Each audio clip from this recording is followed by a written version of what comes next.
37th We Alba Book event. So we are delighted to be joined this evening by the only man who's ever taken Scotland within touching distance of independence. Former Scottish First Minister and Alba Party leader, the Right Honourable Alex Salmond.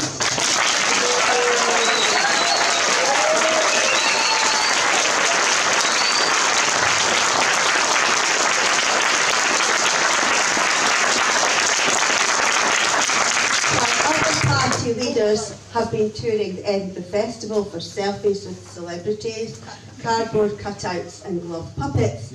Alex has been busy touring all over Scotland, making the updated case for independence at these We Alba Book events.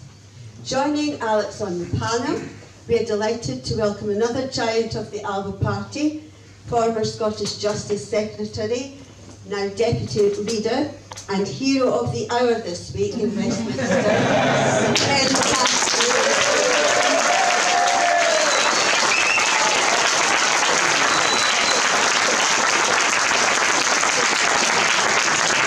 We're also delighted to have with us a champion for women's rights and child safeguarding, a woman that won't wished, Julia Pennell of the Independence for Scotland Party.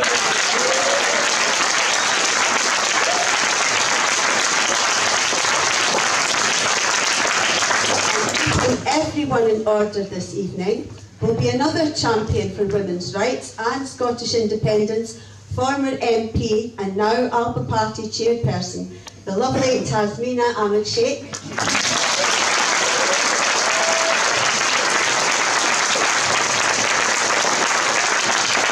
If you have any written questions to be submitted for the panel, please give them to Denise over there. There were pieces of paper at the back. We'll make sure that you get them if you need them, with pens and whatever, and give the completed questions to Denise, who will then pass them on to Tasmina.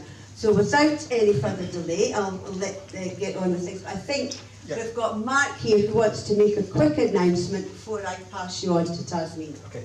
Thank you very much.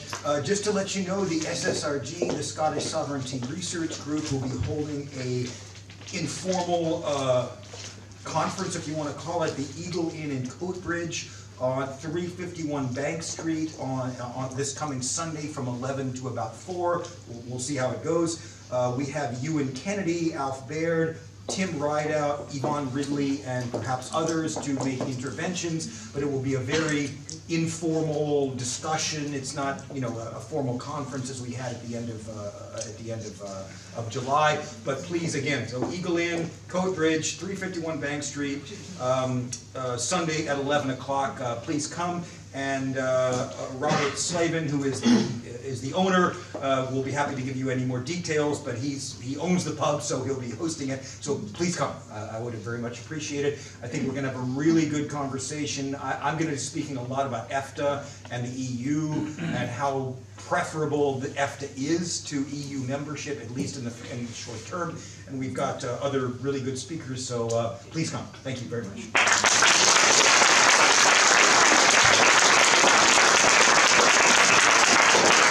Thank you very much indeed, Mark and Heather, for your lovely warm introduction, and it's lovely to see so many of you here today. I had to give Kenny some reassurances that you weren't all going to walk out on him this evening. Kenny, of course, has it the right way around, where you walk out on Westminster, you don't walk out on nationalists. That's the way it should be at Westminster.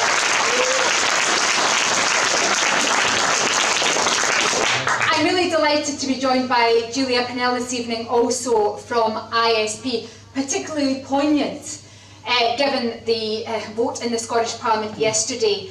And I think we should collectively applaud those 9 brave MSPs who took a stand for Scotland's women yesterday.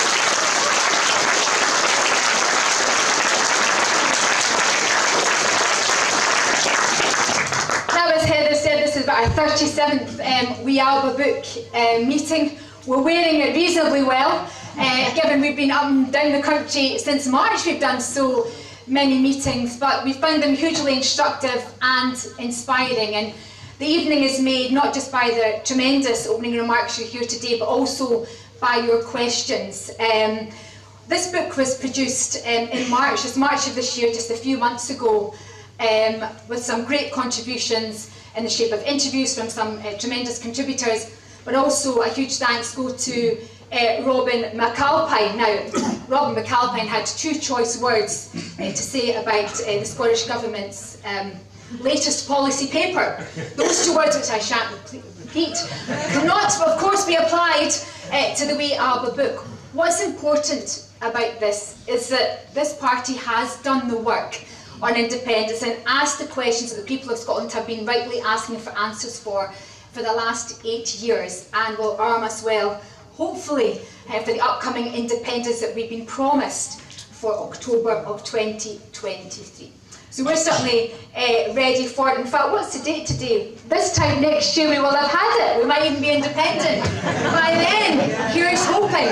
We're certainly going to do our very best to make that case. But without further ado, I think this is the first meeting that we're joined by the ISP, and you're very, very welcome. These meetings are public indeed.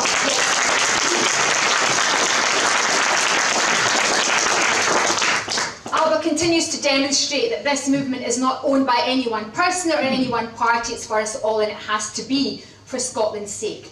To that end, please join me in welcoming Julia Pennell.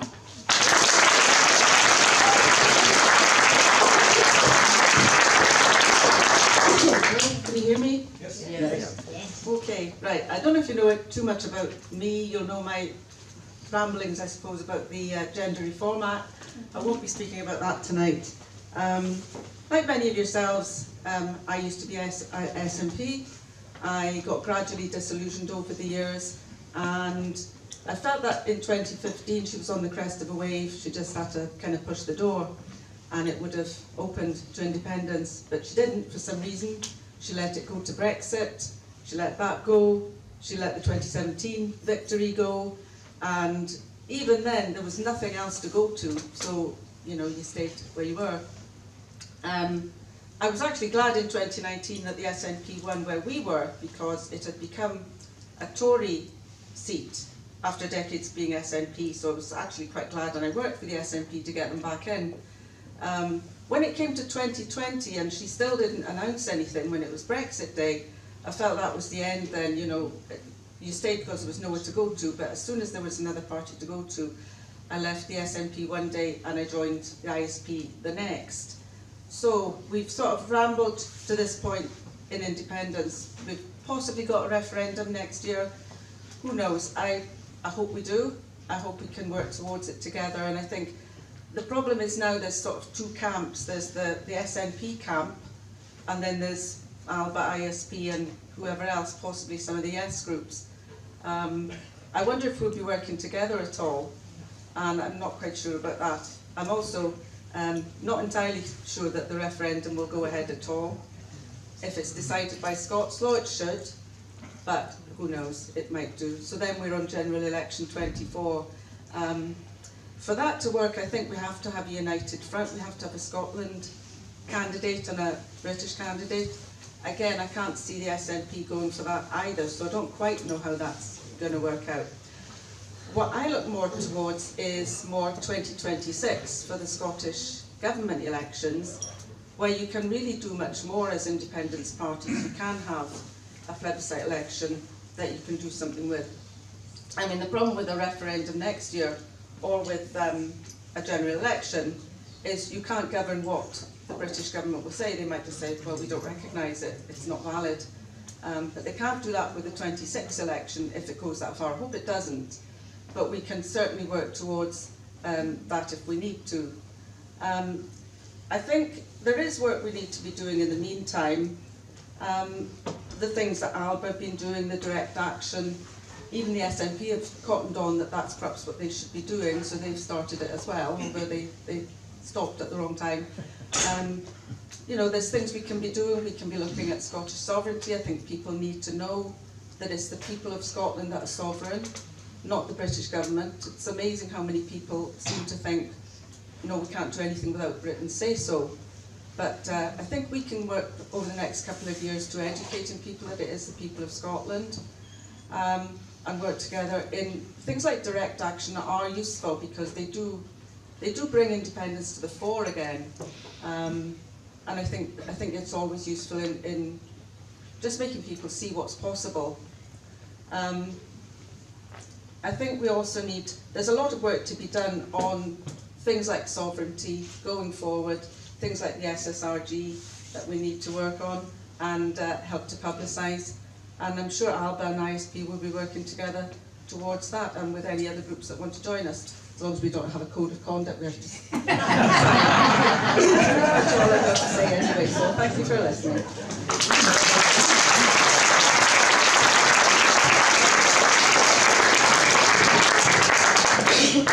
Thank you very much indeed, Julie. I'm now going to invite Kenny McCaskill to say a few words.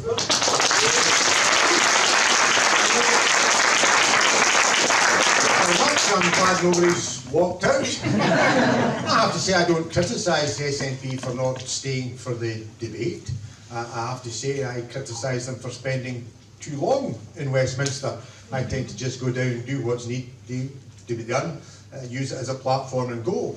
What I do criticise isn't even their rather childish behaviour. It's a failure to address the issue. Because the issue I was actually speaking about is the Berwick Bank project, not the Berwick Bank project, the Eastern Link project, sorry, which is a microcosm of the problem that Scotland faces. Scotland is energy rich. We all know that we've had the bounty of oil and gas. We were told it was all to be gone. We were assured in 2014 it was a noose round our neck, and now they can't produce licences fast enough. But leaving that aside, we've got a second natural bounty in renewable energy. And yet, Scotland is energy rich. We have energy coming out our ears, so to speak, and yet our folk are fuel poor. Over half of Scots are going to be in fuel poverty this winter. Many of them are going to be in severe fuel poverty. It's not simply a matter that you can't heat your home, it's that you can't wash the kids' clothes to keep them smart. You can't power up the phone when you're looking for a job. You can't provide the power for the iPad the school provide when you're trying to make sure your kids get an education and an opportunity to advance themselves. You can't heat your home when you're suffering from cancer or perhaps even awaiting their final moments. How do you put on the dialysis machine? It's not just a choice between heating and eating. It's a choice about quality or even of life itself. We shouldn't have to be making that choice. We should be able to be looking at the turbines on or offshore and laughing all the way to the bank.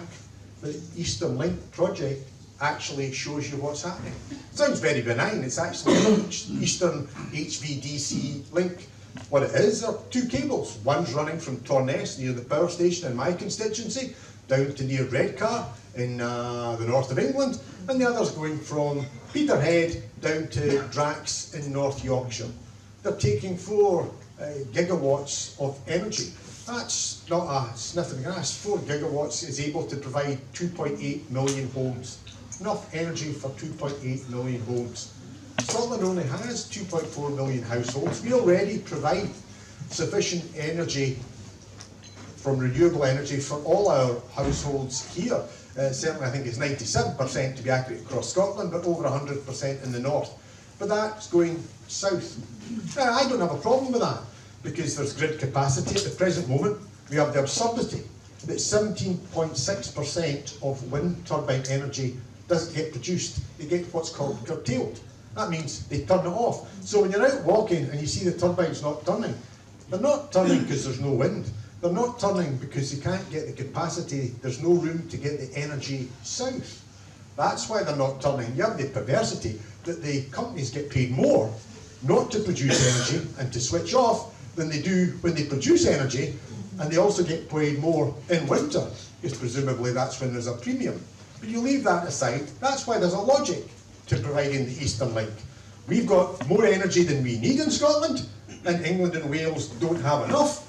And indeed you've got a European market, as we're seeing with Putin and the war in Ukraine. Not only do we have refugees, I'm glad to see them housed here, but we have an issue where people can't get the gas that they used to get from Russia, so they've got to get some energy from somewhere, and Scotland's got more than enough. So the issue isn't having the Eastern Link. It's a sensible project. I had to reassure Scottish Power, who phoned me asking about it and very worried about what I was going to say. I'm all in favour of it. But where's the payment for us? What are we getting?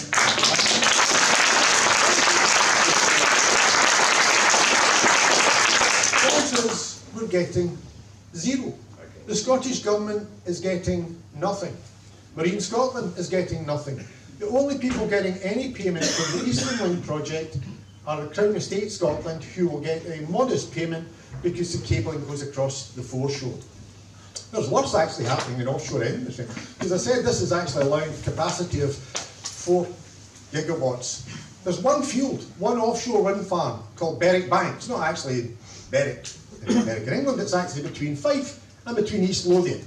It just happens from the nautical name to be there. It alone produces 2.8 million, enough energy for 2.8 million households. That's more than we need from one. And there's several offshore wind farms in the Forth estuary before we start coming up all the way up and beyond. So there's huge amounts there. We should be seeing the clock ticking. We should be getting paid for it. And in fact, we're getting nothing. And what they're doing at Berwick Bank, to avoid the capacity issues, they're actually taking a cable from Berwick Bank directly down to Blythe in England. So it won't even come ashore in Scotland. So that's my big issue. That's the argument I've had with them. We should be getting a payment, but we're getting nothing. We should be getting the jobs, but the turbines are getting manufactured abroad. They're getting manufactured in Newcastle. They're getting manufactured in Humber. They're getting manufactured elsewhere in England. They're getting manufactured and brought in from the Netherlands and even from Indonesia. And we're getting something like 20 manufactured up at Nig. Every estuary in Scotland should be banging and riveting and building these turbines. And instead, we're getting no work. We're not even getting the benefits of it coming ashore. I mean, in East Lothian, I was discussing it with the council today, we should be getting what we call battery storage. If anybody's putting in solar panels, you know, you put in solar panels, you don't just put in the solar panels, you put in batteries to store it, so that when the sun's not shining, you've stored it and you used it again. You can do that on a commercial basis, not just the small battery you get in your house. You can do it in the equivalent of a container that you get for ships. They store energy, huge amounts, so it doesn't have to go to waste. You don't have to turn off the turbines. You keep them ticking and you just store it and then use it when the wind isn't turning, as opposed to the turbines being turned off. And you can also turn it into hydrogen. I speak often to Lothian buses. There's been a lot of push on for electric buses. They tell me they don't like electric buses actually. They say there's no use out of it. They start at 6 in the morning, but 2 o'clock you've got to go and charge them again. What they want are hydrogen buses. To produce hydrogen, largely you need energy and you need water. And what do we have in East Lothian at Kilkenzie and at Torness? We've got more energy than we can cope with, and we've got water on the River Forth, and that applies in the Tay, and it applies further up.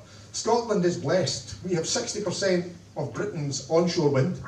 We have the capacity for 25% of Europe's offshore wind, not Britain, Europe's. And we actually have carbon capture and storage still to come, where because of the geology of the North Sea, we've got 30% of Europe's storage capacity. And carbon capture is still to be tested, but it's a bit like floating offshore wind. That'll be commercialised because there's a necessity for it. We've got a necessity for it in East Lothian. The 5th largest producer of CO2 is Tarmac down at Dundee, just along from where I stay. So there's a need to do it, because we do need to have cement for a whole lot of things. So Scotland should be, no pun intended, cooking on gas. We should have sufficient energy to provide our people, not with energy charged at the prices of European gas, but energy charged at what it costs to make renewable energy with a modest profit for those that we haven't taken over or taken a share in, to allow them to make that profit. It would certainly reduce costs, and yet nothing is happening. That's my criticism of the Scottish Government. They did have, and I saw trumpeted, the ScotWind auction. What happened with the ScotWind auction? They put up for sale the auction. Now I go to a lot of events. I've been at events with Alba, I've been at events with the SNP before. When you have an auction, usually people might insist upon a floor price. They've got something that's really nice, but they want to give it. They pass it over, they say, don't auction, sell it for less than that. And what did the Scottish Government do? They put a maximum, a cap. They said you don't have to bid more than this. This is the maximum you'll have to bid. So as a consequence, people kept their hands in their pockets, but they still claimed they got £700 million. Now, that's not a small amount of money. £700 million go a long way. But what you have to consider is a few weeks later, in New York, in what they call the New York Bight, they had an auction for offshore wind off Long Island. Now, the energy market in America is actually smaller than the energy market in Europe, and we're in the European energy market, so don't let them say, oh, well, it's a bigger market, because it's not. They auctioned it in New York, and in New York, they got $4.3 billion for a quarter of what was sold off in Scotland. So we ain't getting the work, we're selling off the assets cheap, you know, and even the transmission station they're building in East Lothian is getting 4 jobs. It's just not on. So that's my criticism of my former SNP colleagues. They should have been in listening, banging down the door of the Tory minister, who, to be fair, was happy to take on board at least one aspect, which is, you know, you get community benefit for onshore wind, but when they designed the legislation for onshore wind, nobody thought you would get offshore wind. So there's no community benefit as such for offshore wind. And what I've been insisting, and to be fair, I think he's quite interested, because he represents a Humberside constituency and has it in his own community.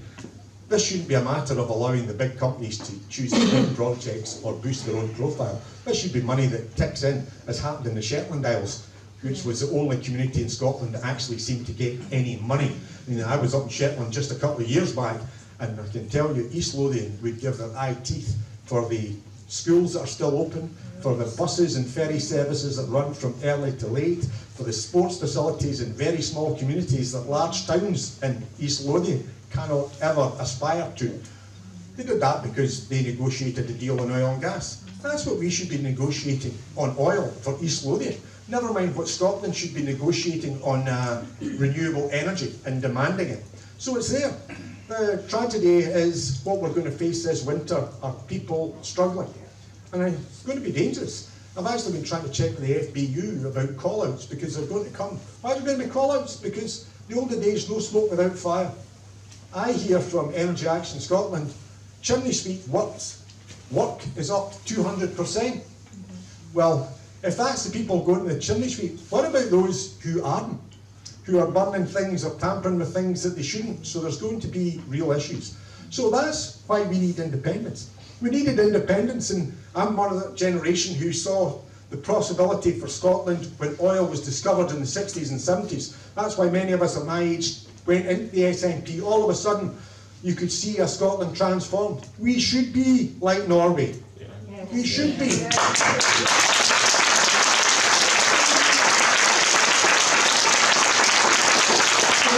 Norway was a poorer country than Scotland, and yet Norway is now a far wealthier country. Now we're told, oh, it's the Saudi Arabia wind. Well, we won't have the wealth of Saudi Arabia, the same as we don't have the wealth of Norway unless we get control of our asset. We can get control of it, but you've got to have a government that's prepared to challenge the UK government. You've got to have independence. Even within the devolved settlement, you've got to be prepared to set up a national energy company, as to his eternal credit, the First Minister of Wales is now seeking to do, and the First Minister of Scotland backed off. So as I say, this winter, the Scottish argument for independence is clear. We are energy rich. We should be able to provide for our own people. We should be able to provide for the people in England and Wales at a reduced rate, which I would be happy to do. And we should be able to charge into a European market at a commercial rate. We should be able to provide for our people and do what Norway did, to roll back all the problems that they have faced, to try and address the social issues that they had, that we certainly have. And that's why we need independence, because we are an energy-rich country, our people are fuel poor, and frankly, that is absurd. If we allow it to happen, first time, they fooled us, shame on us. You know, next time around, as I say, if they do it, then it is certainly shame on us. We can't allow ourselves to be ripped off again. The oil and gas isn't all gone, but it's not the same extent as it should be. But renewables, actually, the wealth of renewables is now significantly bigger than oil and gas ever could have been. And oil and gas is finite. The renewables run forever. That's why we've got to seize the moment, seize the opportunity, because there just should not be fuel poverty in a country that is energy rich.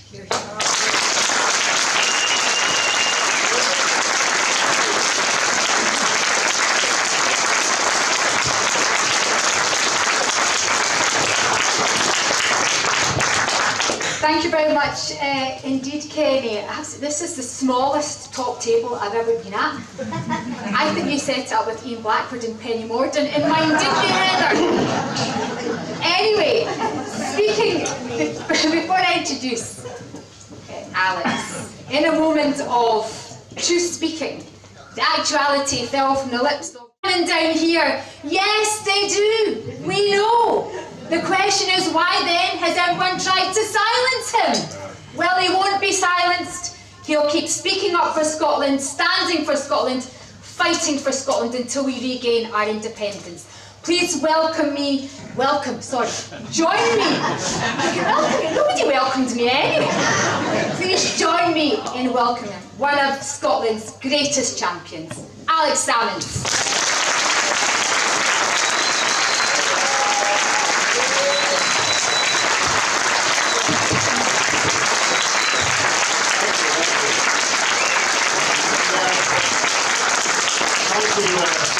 The 37th meeting of the We Are for Book Round Scotland, and I'm really glad to be back in the city of Dundee, because if I remember right, the first meeting in the spring of the We Are Book was also in Dundee, so we're on a repeat tour, the greatest hits of the We Are for Book tour. I'm delighted to say it's about double the numbers that were at the first meeting. So if we come back in 6 months' time, Kenny, we'll be in the ballroom upstairs or whatever. I'd like in particular because I was sitting listening to Kenny, and Kenny was saying what made him join the SNP all these years ago. And I was thinking to myself what I was doing 40 years ago. Now, I was going to say to the audience, what were you doing 40 years ago? We're looking around, some folk weren't even born. But one or two of you were. I can see that as well.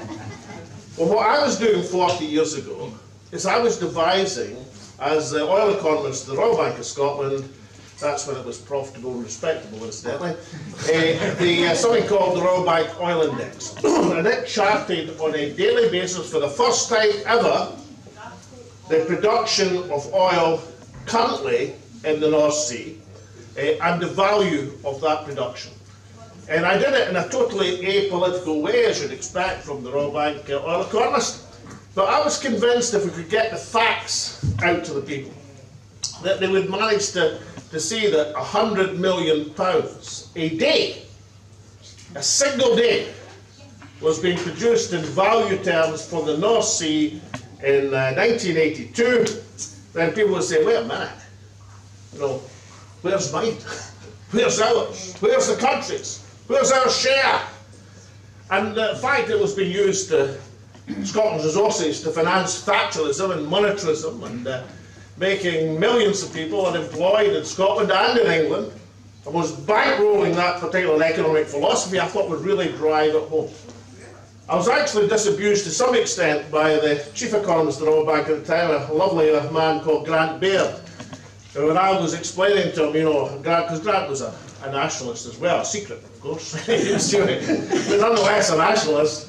And I said, this is going to have some effect, politically. Don't tell the chairman, don't tell the managing director that, when the facts are out. And he said, well, I'll tell you what, he says, remember, anything over £1 million is just a big number to lots of folk. So 100 million was just 100 big numbers.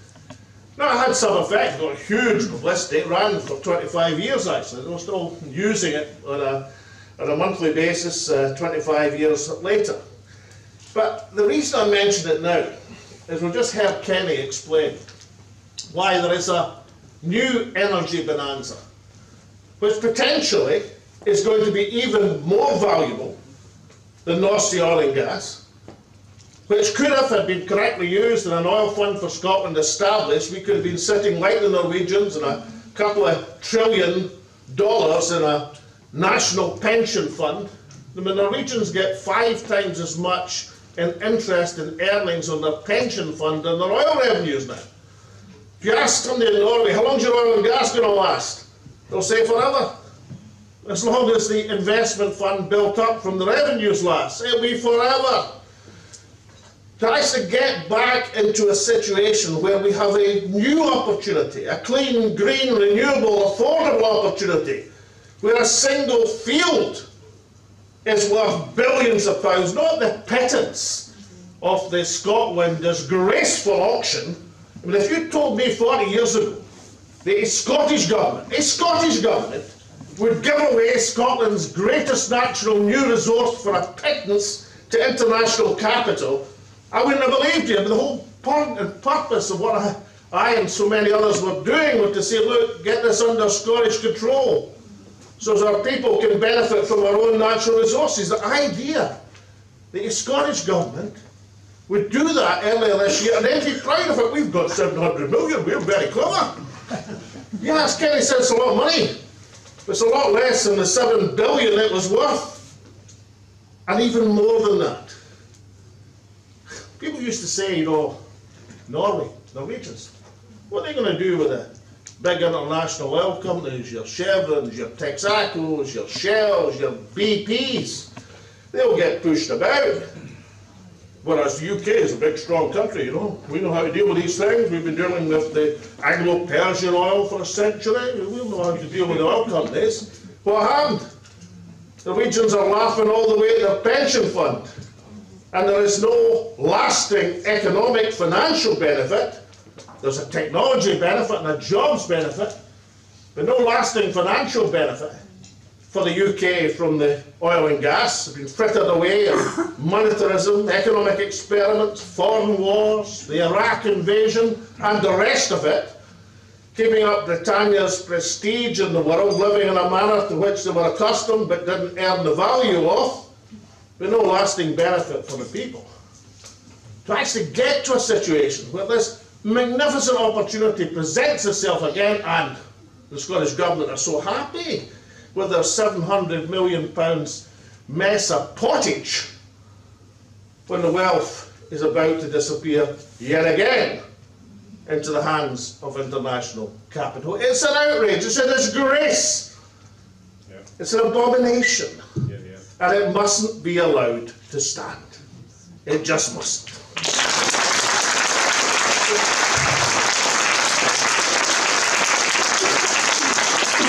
What did the Norwegians do 40 years ago? Right? Well, they made sure that every single oil field that was licensed had a public share. Statoil, that's how they built Statoil as one of the great companies in the oil industry. They established that not just because of the revenue benefit, which is obvious, but it meant they knew what was going on in every single field. Incidentally, the BNOC, pay limitation in Britain, was established. What happened to it was privatised by Thatcher to Britoil. What happened to Britoil? It was taken over by BP, who promised, of course, we'll keep a major office headquarters for Britoil in Glasgow. That lasted about 18 months. So that's what happened here. What happened in Norway is they went from strength to strength. So you might think that 40 years later, given the opportunity of Crown Estate Scotland to establish a position in licensing this bounty of renewable wind, of offshore wind, the cheapest form of energy generation of big energy, £50 a megawatt hour and falling. Gas is £500 a megawatt hour. Nuclear is £100 and rising, as it always does, and that's not even the real price. You might think, you would say, right, let's ask for and get for nothing a public share in every single field, so that we perhaps can use it as the collateral to establish the public energy company that Nicola Sturgeon doesn't think is affordable. It all can be done, but it requires a little humility, i.e. learning from the Norwegian example, a lot of political determination in taking the powers you've got, and the realisation that if we repeat the disgrace of the last 40 years, when we've got the opportunity to do something different, when people are going to freeze in their homes this winter, then we'll be never forgiven by this generation. And every single politician who collaborates in this outrage should think hanging shame on themselves for doing so. So when Kenny kindly says that he doesn't really mind SNP members of Parliament walking out in his adjournment debate I'm afraid I beg to differ with the deputy leader of the Alba party.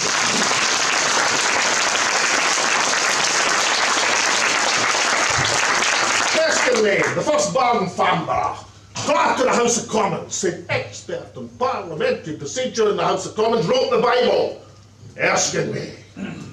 But he has to bow down before the new great expert of parliamentary procedure with 21 years experience on the green benches, the Baron Bishop Pete of Because Baron Bishop says adjournment debates aren't important. All that happens in adjournment debates is you get a single member in the minister. Well, Baron Bishop, that might be apart from the Norway debate of May 1940, an adjournment debate, and the most significant parliamentary debate of the 20th century. Debates are about subject matter. They're important because the subject is important. And what could be of greater importance to the independence case and to the future of Scotland right now is the massive renewed theft of Scotland's natural resources and the perilous position of every Scottish family looking at sky-high heating bills. What could be more important than that is a subject for debate? Now, I've got the official explanation from the Scottish National Party sent to me by one of the members. This is the chief whip of the Scottish National Party, Owen Thompson, yesterday. Afternoon all. It's got a bit of a Dexter dog breathing with this, isn't it? Evening all. Afternoon all. I know that some colleagues have been getting a bit of stick as a result of the nonsense claims that we somehow walked out on the adjournment debate on Tuesday evening. After votes, members simply left as a result of the House adjourning, as we would do on any other day. If it's helpful to colleagues responding to emails, I bet there were a few of them. SNP members, that's 45 of them, have secured 16 adjournment debates in the time since Alba formed as a political party. Well, we'll leave to one side that the two Alba members have actually done 3 adjournment debates, 2 10-minute rule bills, and 3 Westminster Hall debates in that time, which is, if you work it out, about 10 times the work rate. But nonetheless, leave that to one side. It's 5 adjournment debates. It's 5 adjournment debates. It's going up as I speak. It's totally irrelevant to the issue in question. It's not a competition to see who can get the gold star for good attendance at Sunday school. It's about the issues of importance to the Scottish people and bringing them to the attention of the nation. That's what's important about it.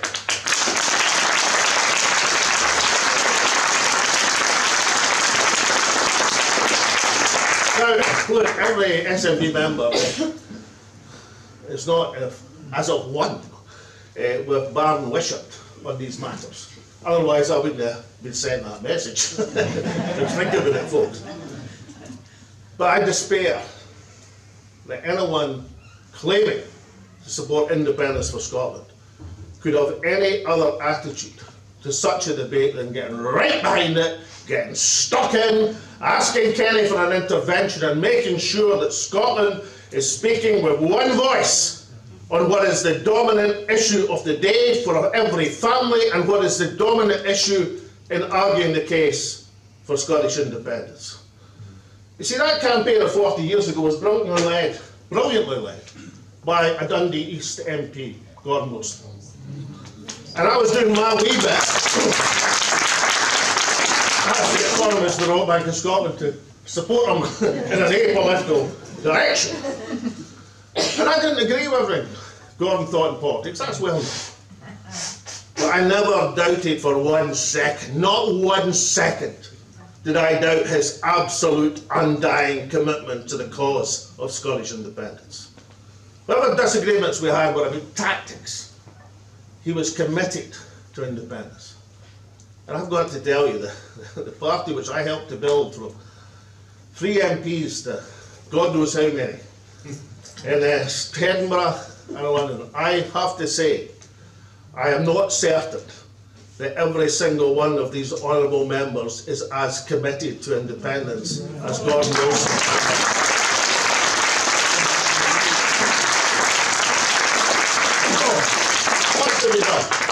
Well, firstly, what's the importance of this? Apart from you get 2 shots at Dundee.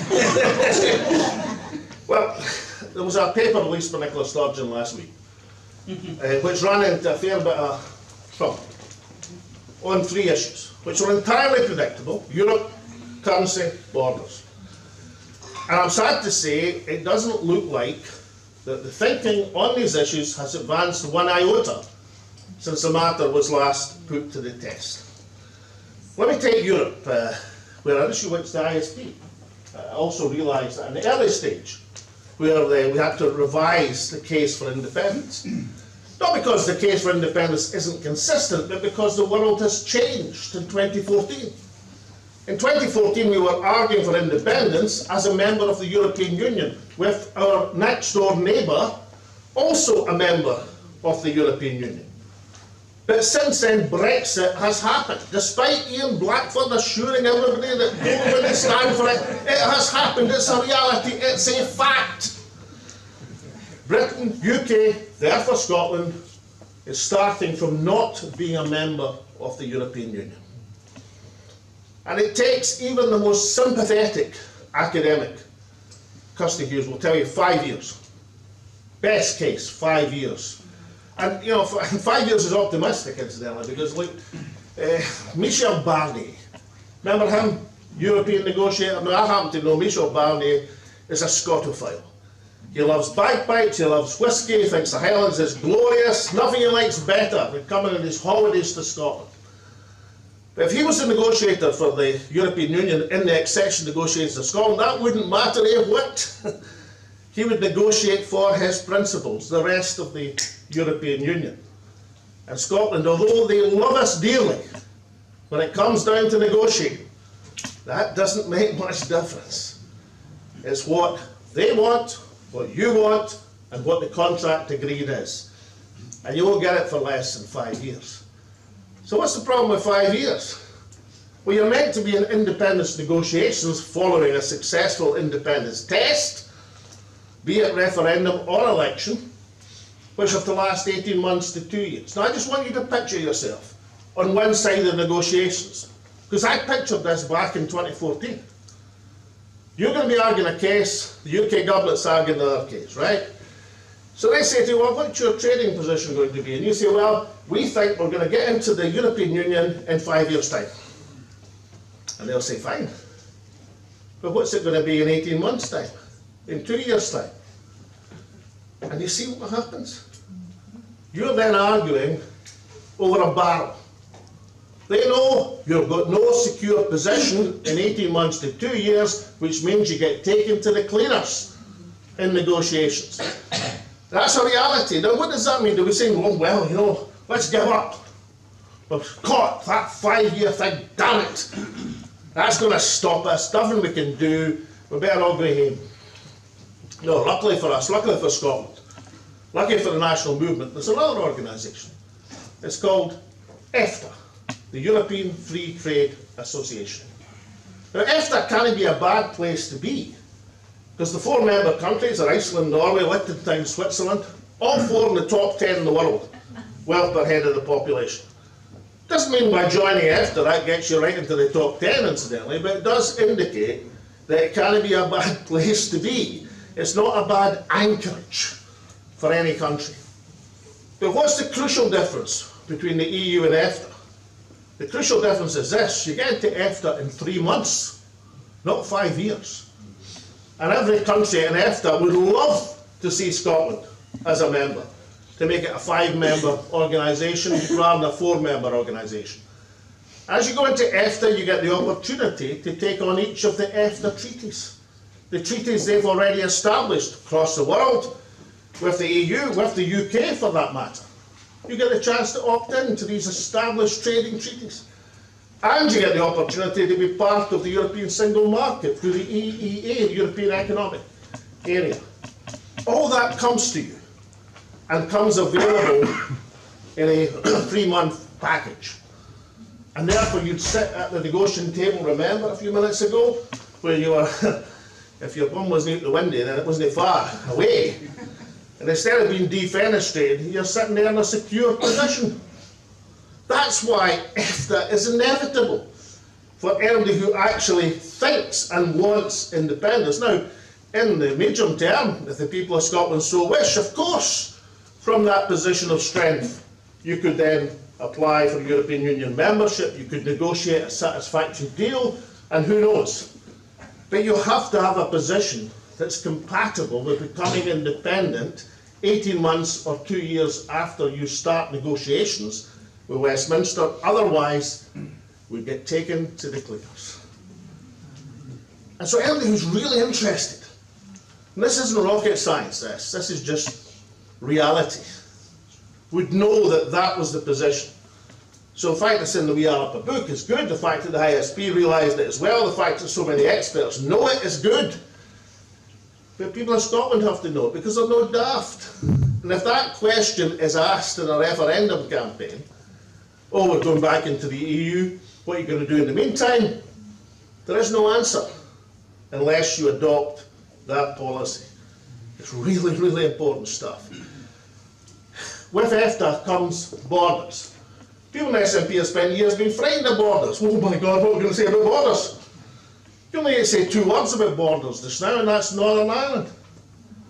Northern Ireland, in the single market, but with an administrative border with the rest of the UK, the protocol. Westminster's trying to undo the protocol just now. Not because it's a failure, because it's a success. Because the Northern Irish economy, over the last 18 months, this is its best period relative to the rest of the United Kingdom since records began. Why? Because the relatively minor inconvenience of getting goods from Northern Ireland to the rest of the UK has been totally overwhelmed by the advantage of having total access to a 500 million market, single marketplace. So you've got companies in Northern Ireland. I saw a quote from the former chairman of the Tories in Northern Ireland saying his company had had a 40% growth in their pharmaceutical sales in a year, and was saying, my message to the UK Prime Minister, it was 2 weeks ago, he said, whoever that may be, is for goodness sake, don't tamper with a good thing. And this was from an ex-chairman of the Tories. So, we have an example which people can have confidence in. And we know, and that example is there for all time, whatever they do with the protocol, whatever madness they engage in. And incidentally, you notice in the Northern Ireland elections, it might be about to have another one. If there is, I'll give you one forecast. There will yet again be a majority in the Northern Irish Assembly who are in favour of the current arrangement.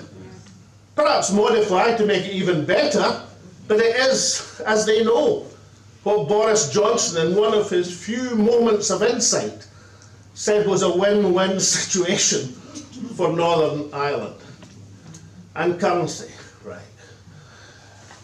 In 2014, argued we should keep sterling. Why? Because our biggest trading partner, England, was going to be a fellow member of the European Union. Sterling was a stable currency.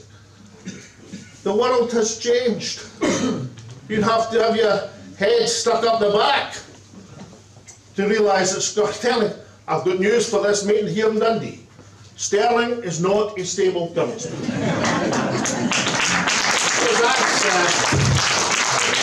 I was asked in a programme a couple of weeks ago, are you going to get out of sterling? I just said, well, everybody else is getting out of sterling, why wouldn't we? I mean, establishing your own currency, you have to do it quickly. If you say, oh, we'll think about it once certain economic conditions are met, it's a speculator's paradise. All you're doing is offering a target for them to run at. You have to transfer in a defined period.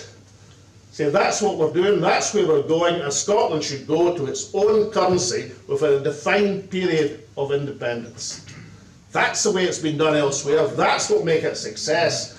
Of course, people would still be able to have Their houses in Broughty Ferry, if you want to keep them in sterling, of course you can. If you want to have them in euros, you can have them in euros or dollars. But in terms of having your own currency, there's a significant advantage in the modern world, and there is no advantage in having the Scottish economy denominated in sterling now. This is a different world from 2014. That's the arguments in the wee Alba book, and it's really, really important that these messages get across so that the independence case can stand up to scrutiny in whatever electoral test is to come. And finally, let's turn to that test. You know, I thought of many stratagems to turn one mandate from the Scottish people into the referendum that I promised them. I never actually conceived that the correct thing to do would be go to the United Kingdom Supreme Court and ask for their permission. Somehow, it never occurred to me that this was the real deft, adroit political move that I should make. Because it isn't. It's stupid. Of course, you might say, well, I've no choice because the Lord Advocate says no. And I would say, isn't that something you might have thought of before you appointed the Lord Advocate?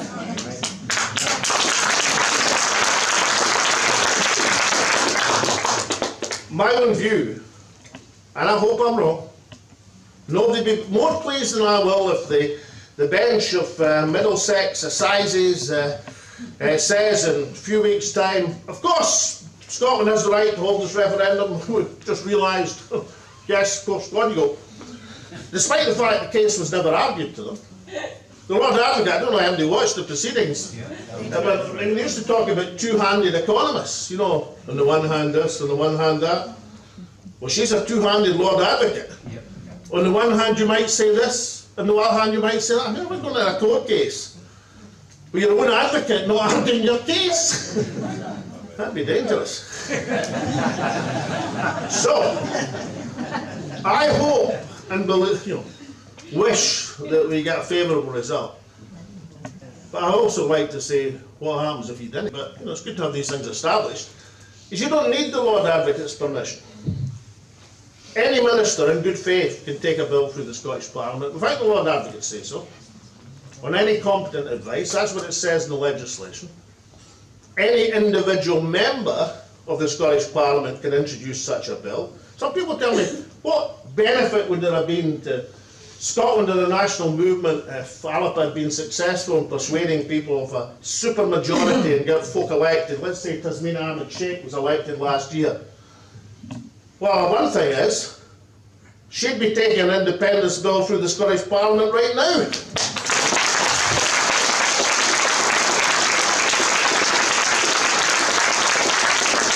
As was rightly said earlier, if you go to a plebiscite election, then the only possible way, and I don't think it's ideal in the slightest, it could work is if you stand in a Scotland United ticket. So it's SNP, Scotland United, ISP, Scotland United, Alba, Scotland United, Green Party, Scotland United. Because otherwise you have the independence forces divided. And remember, the test, for reasons that I know not what, has been set at a majority of votes in an election. When a majority of votes is for a referendum. An election's decided on seats. I mean, if it was good enough for Margaret Thatcher in the Downing Street years, her autobiography, Scots are an ancient proud nation, if they were to determine on independence by electing a majority of nationalists, then no English politician, certainly not myself, could gainsay that process. It's a very bad impression. But there's an entire logic to it. That's what was accepted by Margaret. I mean, I don't understand how a nationalist in Scotland can apply a test for independence to be a bigger hurdle than the one which was applied by Margaret Thatcher, the greatest opponent of Scottish independence in British political history.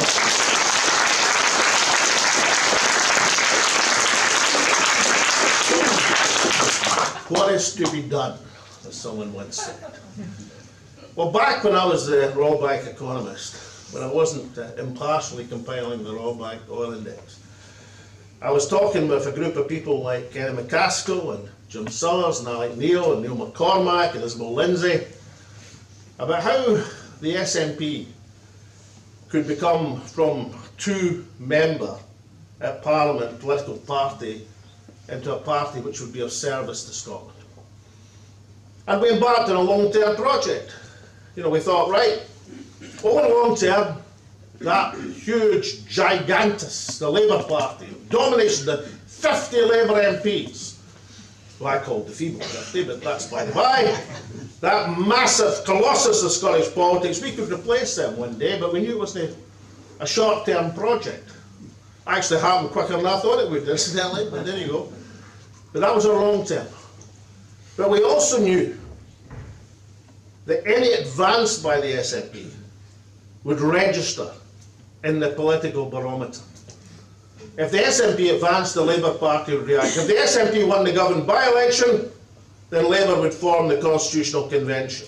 They would rediscover that commitment to a Scottish Parliament which had been lying in the dusty shelves of Keir Hardie House for decades. We knew that's what would happen if the SNP advanced. Well, as it was for the SNP and the Labour Party back in the 1980s, so it is for the SNP and Alba now.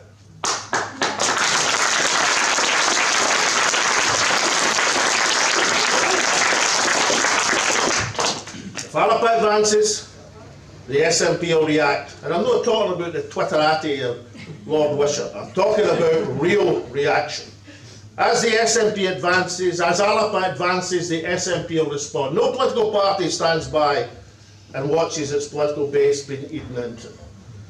If we want now to rediscover that fervour, that enthusiasm, that absolute commitment for Scottish independence, the sort of commitment that will take us to a referendum or another electoral test within a few years, not decades, then Alba is an absolute essential for the future of Scotland. That's my submission.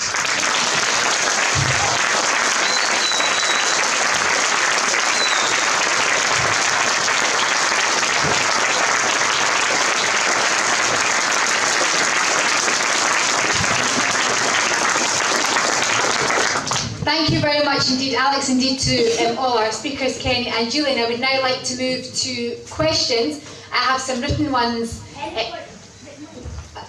perhaps coming my way. Otherwise, while we're waiting, I'm happy to take questions from the floor. Denise, do you have some there? Shall I start with those? Yeah, right, okay. Well, I'll have a chance to sift through. Does anyone have a question from the floor to get us started? And we'll bring a mic to you. Yes, in the front here.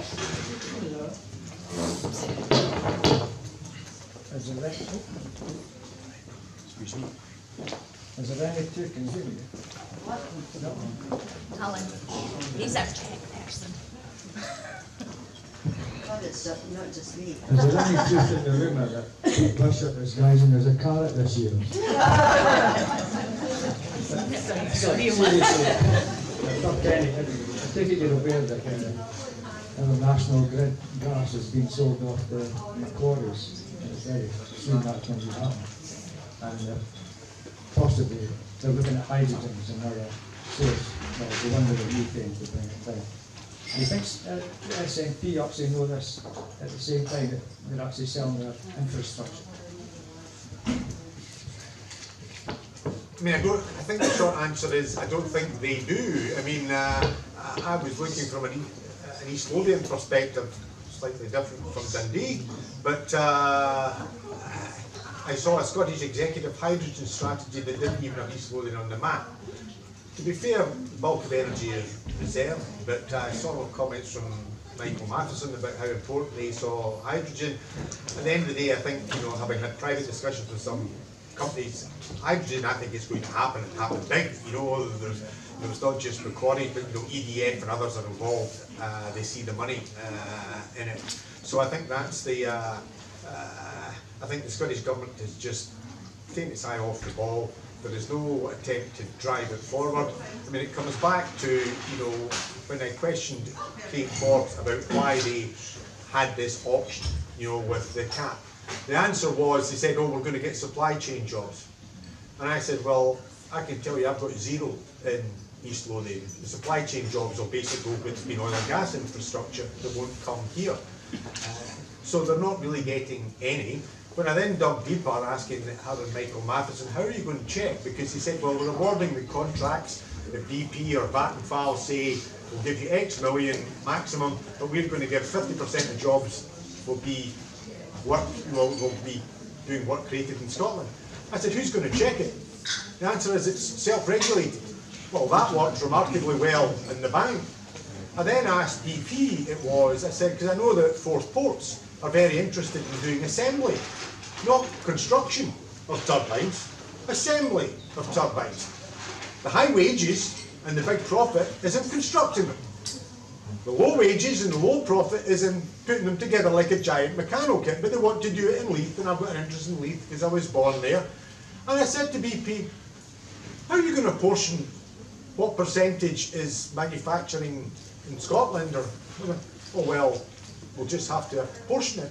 So who'll do that? We'll do it. So what if Forth Ports and BP decide it's 70-30? Who's going to quibble it? So they've sold it out. Never mind coming back to pension funds, whatever. It comes back to my, these things.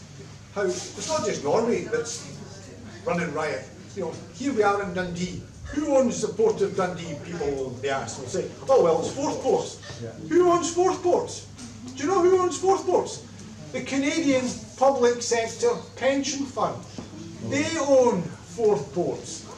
So at the end of the day, Forth Ports runs for 2 reasons. One, to keep the pensions of Canadian public sector workers high, and 2, to support their major port, which isn't Dundee, which isn't Leith, which isn't Grangemouth, it's Tilbury down in the Thames. And you wonder why you get a lot of housing at the Port of Dundee and not much investment in renewable energy. Thank you.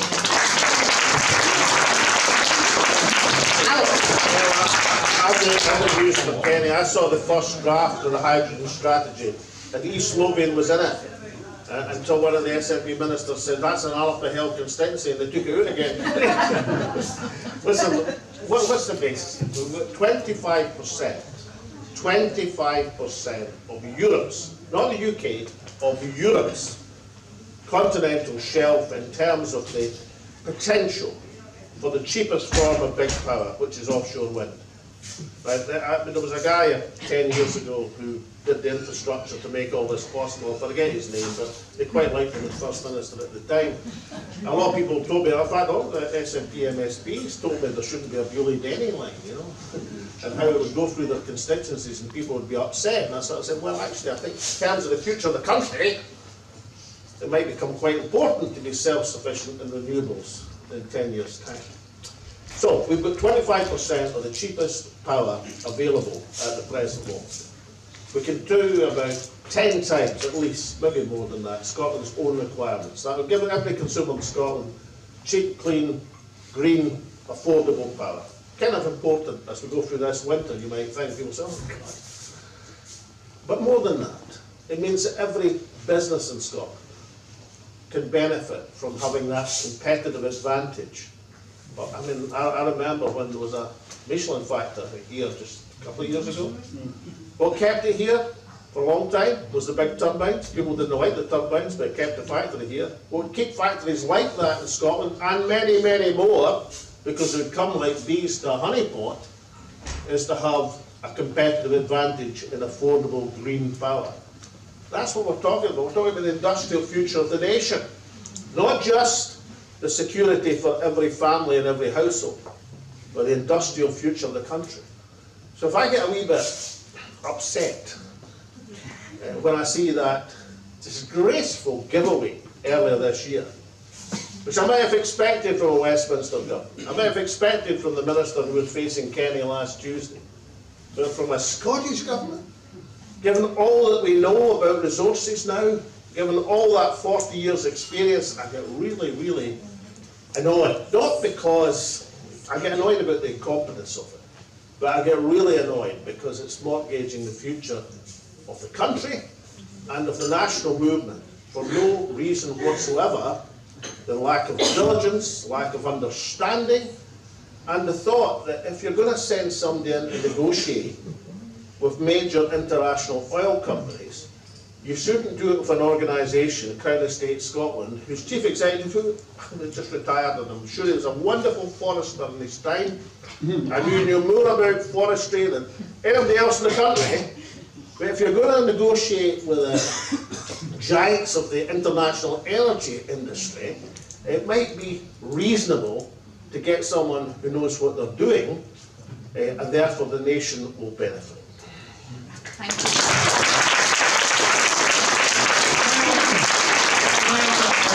Follow-up question to Yes. that. Can I have a follow-up question? Obviously, the Scottish people lost out in Scottish oil, and now you're telling us that we're going to lose out on wind and renewables. So it's really disappointing to hear that tonight. What would be the plan from an Alba influenced government? I mean, options, dividend, Statoil, or nationalisation. What are you proposing as the way forward here? Well, that's why you must read your wee Alba book. Right, number one, luckily, although that was a lot of acreage which was given away in the early part of this year, it's only about a fifth of the total acreage around Scotland. So the game isn't over. It's just a very bad starter for 10. Secondly, there's nothing to stop you renegotiating. Because it's one thing to have the licence to start operations, you've also got to land it. You've got to have planning permission for a landing base in East Lothian and elsewhere. So you've got plenty of opportunities still, but these opportunities mean nothing unless you know what you're doing. Secondly, you establish your public energy company using your base in these individual fields, let's say for the sake of argument, 20%. You use that as your collateral to build. See, the public energy company that the SNP seemed to have in mind, although God knows what they had in mind, it was a bit like it would be a consumer company. You'd buy the energy. Well, there's no point in doing that. You're buying the energy at high cost and then having to sell it on. Yes, you might be a marginal benefit, you might be nicer to people, you might disconnect a few or less people, but the gain here is in the resource. You've got to get access to the cheap energy for the people. That's what gives your public energy company the ability to deliver affordable power to the people. And then, of course, as I mentioned, you use it as a base point for the major part of your industrial strategy, because you can either take energy to the consumer through grids and transmission systems, which is a good thing to do, or alternatively, you can bring the energy consumers to the energy by the attraction of energy-intensive industry. Well, as Kenny says, convert it into hydrogen to make it more transportable and affordable. All these options open up if you use, and remember, one country, i.e. Scotland, has a quarter of the continent of Europe's access to the cheapest form of big power. It's difficult not to stick the penalty into the net. Thus far, the Scottish Government shows every sign of ballooning it over the bar. And I've been a Scotland football fan, and a Hearts fan, God help me, for too long to watch the country missing open goals.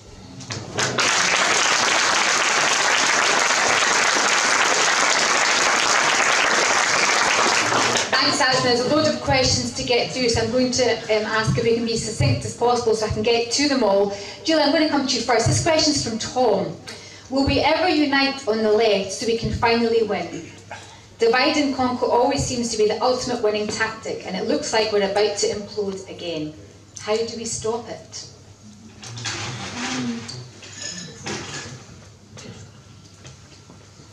Well, I think in terms of the independent side, we are fractured now. I think that was the SNP choice.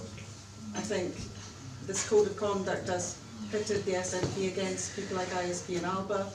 We can't sign up to the code of conduct. Doesn't mean we can't all be together, looking to independence and hopefully making a united front, hopefully setting up one candidate in each constituency against the unionist contingent. whether the SNP will go along with that, I don't know, I have my doubts, because I think they'll want to be the candidate in each constituency. But hopefully, you know, a part of it depends as well on what the mandate is. If we're going on votes, is every vote for a pro-independence party going to count? Or is it just one that wins? We don't know that yet. If it's everyone for every party, then we could stand against the SNP. It's more difficult if it's just the winning one. But I think at the moment the ball's in the SNP court. I think there are other problems with the general election as a plebiscite. I honestly think we've got more chance going forward to 26, but that's not to say we won't try to get it sooner than that. It is important to be united. I think the SNP have done a very good job of dividing the movement, particularly over gender reform. I know it's something I go on and on about, but it has been a big thing that's divided us. And also, I have to wonder how much they really want independence, you know, now. I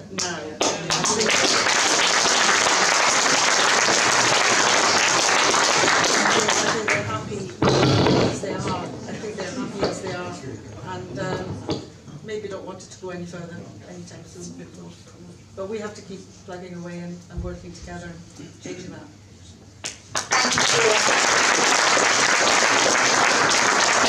I would just say, I don't think women should ever have to apologise for talking about women all of the time. Good for I don't know if you want to add to that. Maybe I'm just going to, I've got a series of 4 questions here. Maybe you can, Kenny and Alex and Julia, choose which of them you'd like to answer. Do you wish your name to be read out? It says yes, but I don't have the name. But thank you anyway for your 4 questions on one bit of paper. Innovative. Why was the auction capped? Perhaps some of that you've already dealt with, Alex. Next question, I suppose, for you. Why is Nicholas Venter? Did you educate her better?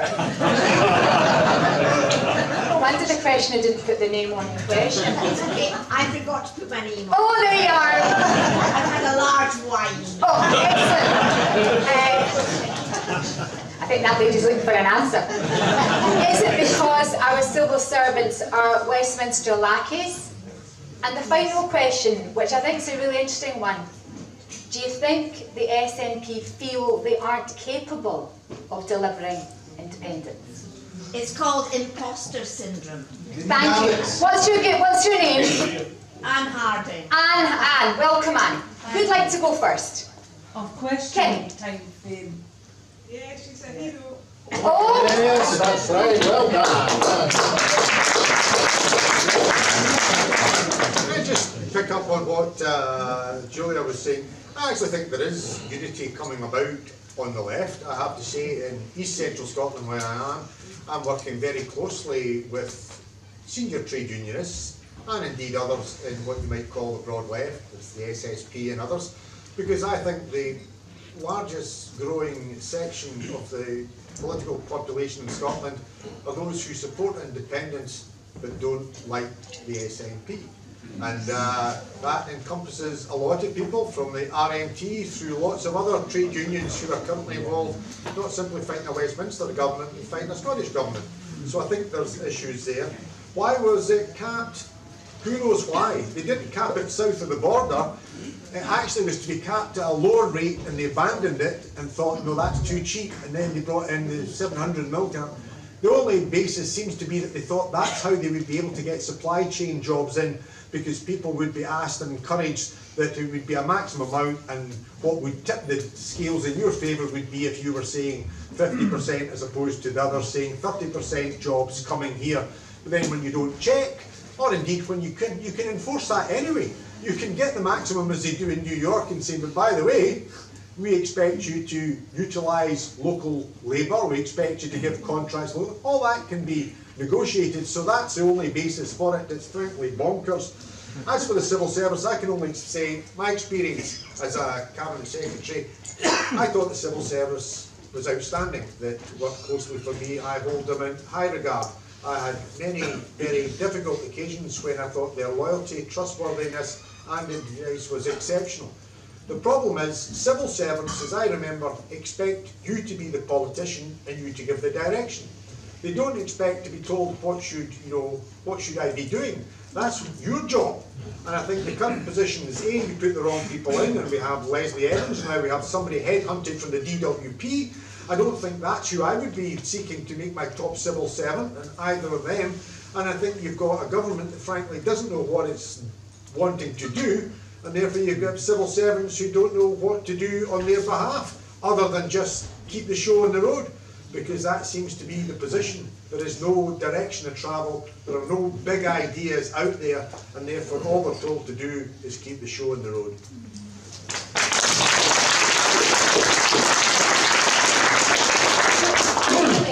And in particular, do you think, say the ISP, do you think the SNP feel they're incapable of delivering Indian? Is it not the case they need us all on board to get across the line? Yeah, I do think they do need us on board, but the problem is they seem to be shutting us out now. You know, we wanted to work with them. We offered the plebiscite election at 21.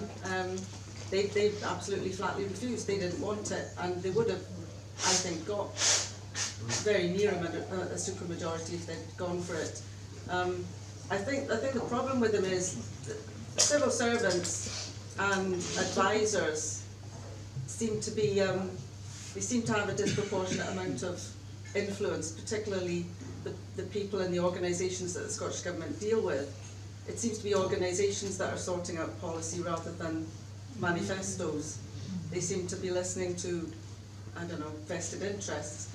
I think in terms of the leases, they're afraid of spooking the markets. I think that's what's frightening them most of all. They want to be shown to be friendly to the markets, business as usual, and that's why they set the leases so low. I think they were afraid of saying, well, this is not fair for us, we need something more, we need an ongoing, at least a yearly payment, like England managed to get. They were afraid of just frightening people off when they actually wouldn't have. And so I think they're being badly advised. They're being advised that they need to play the game and be just Britain in miniature.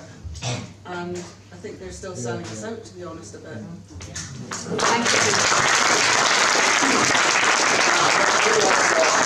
Observation, I think that's absolutely correct. I mean, we are, after all, we're now in Britain where the chief executive of Shell appears on television saying, we really think there should be a windfall tax. This kind of role reversal, you know. Chief executive of Shell announcing record profits thinks there should be a windfall tax because he knows they're getting a wee bit unpopular, a huge bit unpopular, but that's the state we're in at the present moment. And you know, the misunderstanding is vast because, you know, companies want to know, I mean, they can feel the balance between their profits, which are going to be massive, and the public interest, and they know it's not a stable situation. You know, you've got idiots like Salmond that are going about saying they're clearing us out. That's why even Shell would prefer a situation where they're not seen to be taking all of the windfall gains that they're making as a result of no effort of their own. Two things, I'll try and depersonalise this a bit. There was a debate in Alba 2 weeks ago at the conference, right? And it reminded me of a debate in the SNP in 1984 at the Inverness conference. It was a huge debate about a constitutional convention.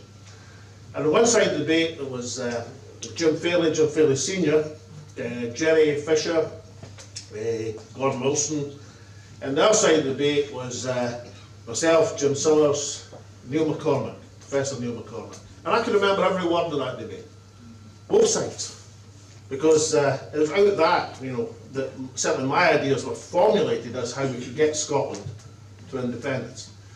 And I saw that sort of debate. Now, the point about the debate, the thing I mentioned earlier about Gordon, not for a second did I dispute his bona fides on independence. Incidentally, Gordon wasn't half as respectable as later life people thought he was. I mean, this is the guy who used to go from house to house with Radio Free Scotland, you know, one step in front of the licensing van. That's what he did when he was a young man.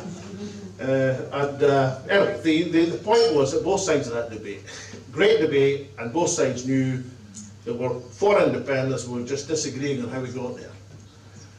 The point is, and I have a fallibility here, I didn't fully understand or realise or see, as we made the SNP more and more successful, that not everybody who came to hang on to its coattails were enthusiastic about independence. But that's absolutely true. Many of the special advisors, many of the hangers-on, many of the hundreds of employees that the SNP have now, and even more so, the pressure groups and the interest groups in Scottish society who depend on Scottish Government largesse for their existence, are actually controlling the government, not vice versa. And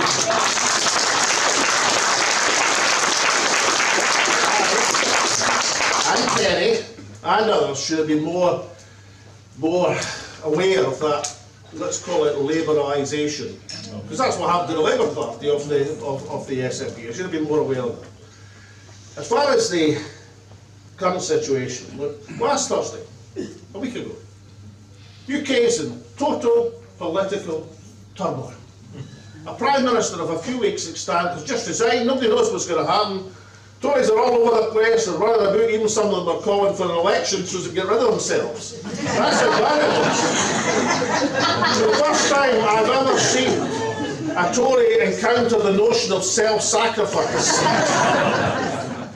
So that was the situation. Now, let's deal with Keir Starmer first. What do you do in that situation? Do you do, as Keir Starmer did, say, well, we'll politely stand back, we'll call for an election we're not going to get, and we'll let the Tories reform themselves over the weekend? Or, alternatively, you might think, let's have 100,000 people in the streets of London. The problem with Keir Starmer is he doesn't like the great unwashed. He doesn't like picket lines, never mind demonstrations. Well, you might have thought, okay, let's say it's parliamentary tactics. What about calling in the 50 Tory MPs in the dodgiest seats and saying, listen, you come across now for a vote of confidence and we'll run you as the Labour candidate in your seat. That's what I would have done. That's what Harold Wilson would have done. That's what, God help me, Tony Blair would have done as an opposition leader. You have to do these things to get that out, because you can't depend on them being as weak and useless. When they're down, the Tories, you've got to finish them off, because they'll come back again.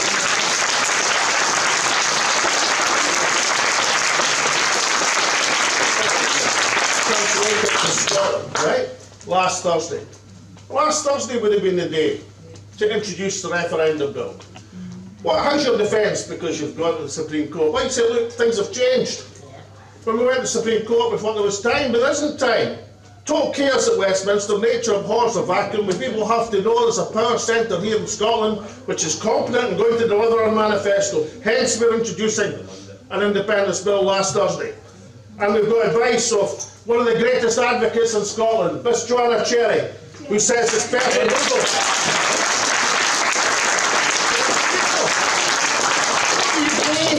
You gain political leverage. Why did Cameron agree to the referendum back in 2012? A whole range of reasons, yes, but even more importantly, he knew I was putting it through if he didn't agree.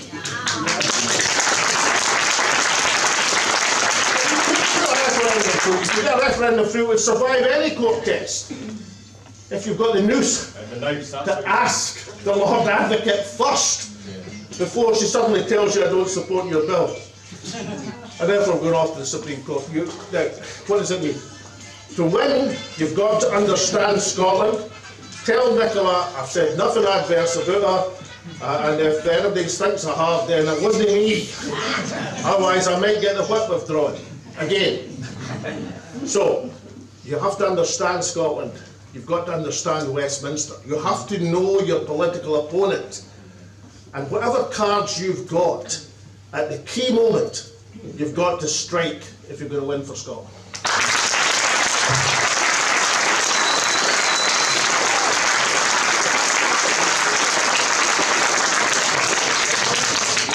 Actually, our next question, which you've probably answered already, is let's imagine you're back in Butte House, back in St Andrew's House, heading up a nationalist government in Edinburgh. How would you get us independence, and how quickly could it be done?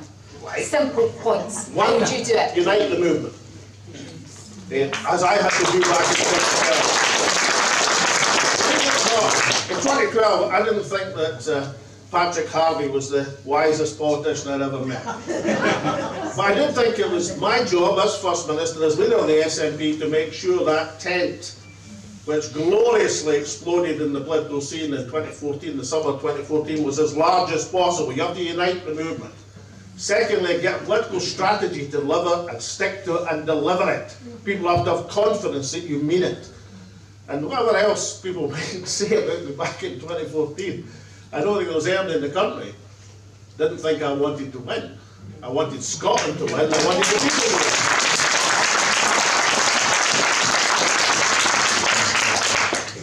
Kenny, question here from James. How does the Alba Party get their political broadcast aired on the BBC like all other political parties?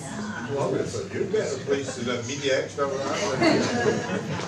Oh, well, I'm not supposed to answer questions as the chair. Yes, go on. Well, the question is, do we really need the BBC to air a party political broadcast on behalf of the Alba Party? Are the movement actually watching the BBC? Unless, of course, watching Anne on Question Time in her questions. And well, as you'll be aware, we've been fighting as a party to get our political broadcast aired on the BBC to no avail. And what's interesting is you wonder why they had back a letter with all sorts of excuses in terms of representation, despite Kenny Neal punching well above their weight at Westminster in terms of and all we got back was excuses. And then you watch our broadcast and you wonder why they didn't want to have it aired. You'll have seen, I think it's had over 200,000 views, in fact on a par, Kenny, with the SNP walking out on your adjournment debate.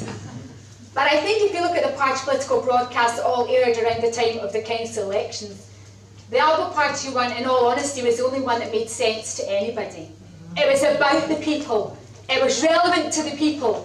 It was about the absolute disgusting situation of fuel poverty and an inability to feed Scotland's children.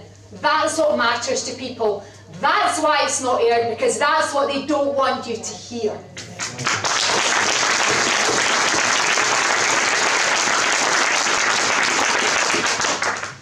And that's why I suppose, Alex, they did all they could to get our programme off air as quickly as possible to prevent us talking about Scotland. But we won't be silenced, and that's all we can do, is to continue to speak loud and clear. And hope that answers your questions, because beyond that, we can't do anything else. The BBC have a lot to answer for, not least when some of their proud supporters say it was their job to speak against independence in the referendum of 2014. Shame on them.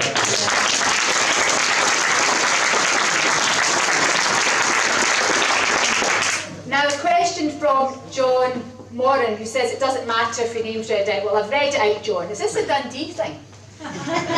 Not sure. John, do you want to ask your question yourself? I'd like to hear from the audience. It's about currency. John, where are you? I'm here. Are you here? I'm up here. Yeah, stand up. Do you want to ask your question yourself? Yeah, I don't mind. Come on then. Let's hear you. So I'm economically illiterate.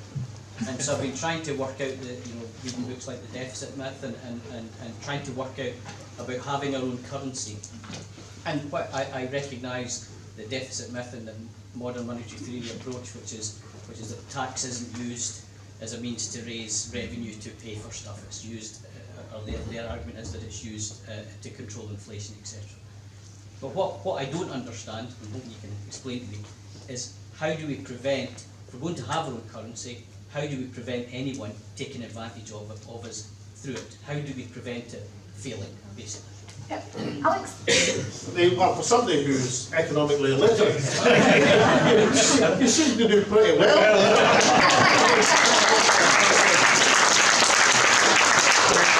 New monetary theory and everything, absolutely. Well, basically, there are advantages in having your own currency in the modern world. Partly, the new monetary theory indicates what they are. But also, of course, we've got to think of the alternative, which is sterling. And what's happened, what's happened to sterling is that the debts have racked up. If you remember, my position in 2014 was share of debt and share of liabilities, share of assets. Share sterling was an asset, share that, share the liabilities. But they said, Westminster said, you can't share sterling.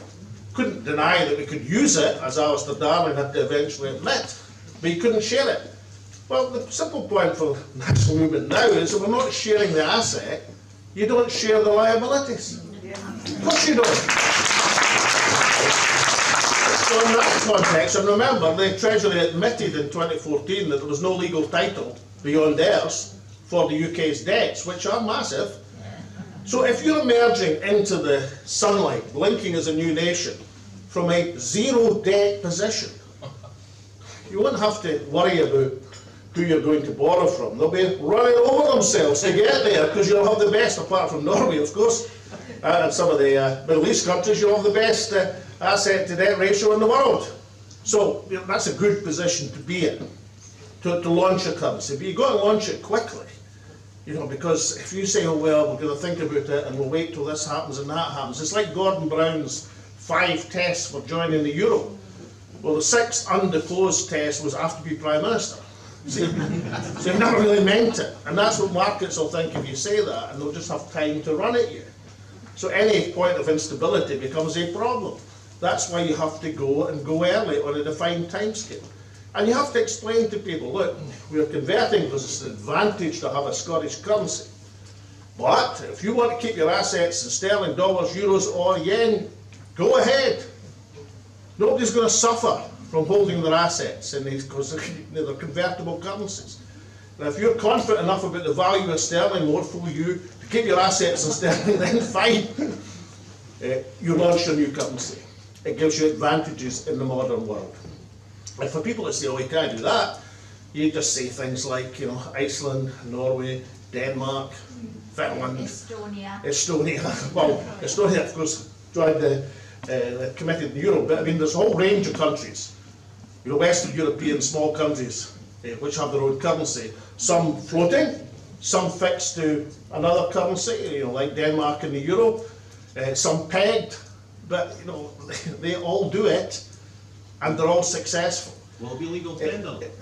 Well, the straight answer is yes. People laughing because that's a good question. Why? Because the Scottish banknote is not legal tender. A Scottish banknote is a promissory note. A Scottish banknote is backed 1-to-1 with assets of the Bank of England. So every Scottish bank who issues a note has a liability on a 1-to-1 basis with the Bank of England. It's an advantage, incidentally, not just for the PR, but it doesn't chalk up until you put it over the counter or through the cash line machine. The Virgin Money took over the Clydesdale, and they were kind of confused, why is the Clydesdale, as a relatively small bank, producing all these notes?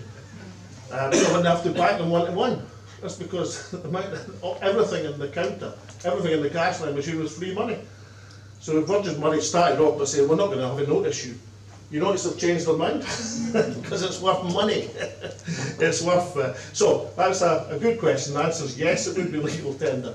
And we'd have nothing to fear by launching our own currency. It's not the answer to everything. It's not a panacea. It doesn't say, oh, we've got our own currency, we can do what we like. If you manage things effectively, competently, then you'll be a success. If you manage it in an incompetent way, like the UK, it'll be a failure. I mean, Liz Truss demonstrated that in a matter of 6 weeks. Doesn't matter what you inherit. I mean, if you want to make a flower, then just go ahead and zoom it. But we won't. Why? Because, we have a certain acumen in terms of financial management.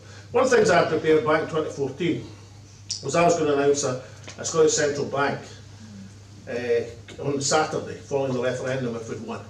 Basically to stabilise the markets. And some of the names, I won't see where they are, unfortunately, but well, let's put it this way, they're the who's who of central bankers. Many of them have Scots, either ancestry or association. So we have no trouble in terms of the management of it. What you've got to have is the economic nous and the political will to get there. Ultimately, what you need to be successful as a country is high productivity, a comparative advantage, and a big market.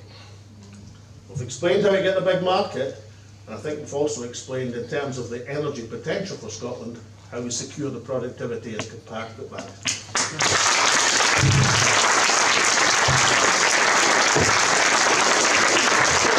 Alex, I have to ask you for a ask to Julia, did the Non-Growth Commission not say that Scotland has a moral responsibility to Westminster to pay back a share of the debt regardless? Well, I'll tell you what, I think Scotland has moral responsibilities.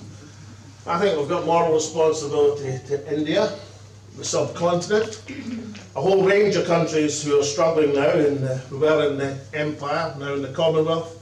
I think we should fulfil these moral responsibilities because we shared in taking much of their assets over a long period of time. We've got a moral responsibility to these folk. We've got an economic responsibility to our own folk to make sure in this energy-rich Scotland they're not frightened to heat their homes.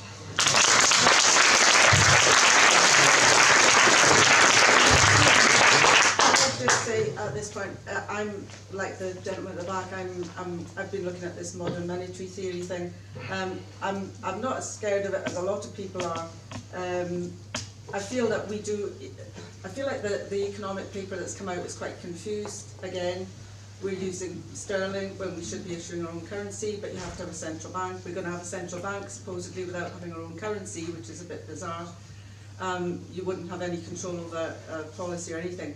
I mean, I think we get enslaved by the idea that the money in our pocket is money. It's worth something. It's actually not. It is just a promise. The real wealth Scotland's got is the resources and its people and its intelligence and everything. That's what will build the country, not how many pounds we've got in the bank. I certainly think we need to get off on a different foot than Britain. We need to abandon the ideas they've got at the moment, like basically they're the Sustainable Growth Commission all over again, and it seems to be a mishmash of just keeping the markets happy. We need to start with a clean slate. I believe we don't take any of the debt, to be honest, unless we could go through it line by line and see what we wanted, what was spent here. I don't see why we should take a part of the debt that isn't spent here, didn't benefit us, that we wouldn't But I think we need to be serious about the currency and the central bank going forward from day one and prove that we're going to be something different. Thank you. Got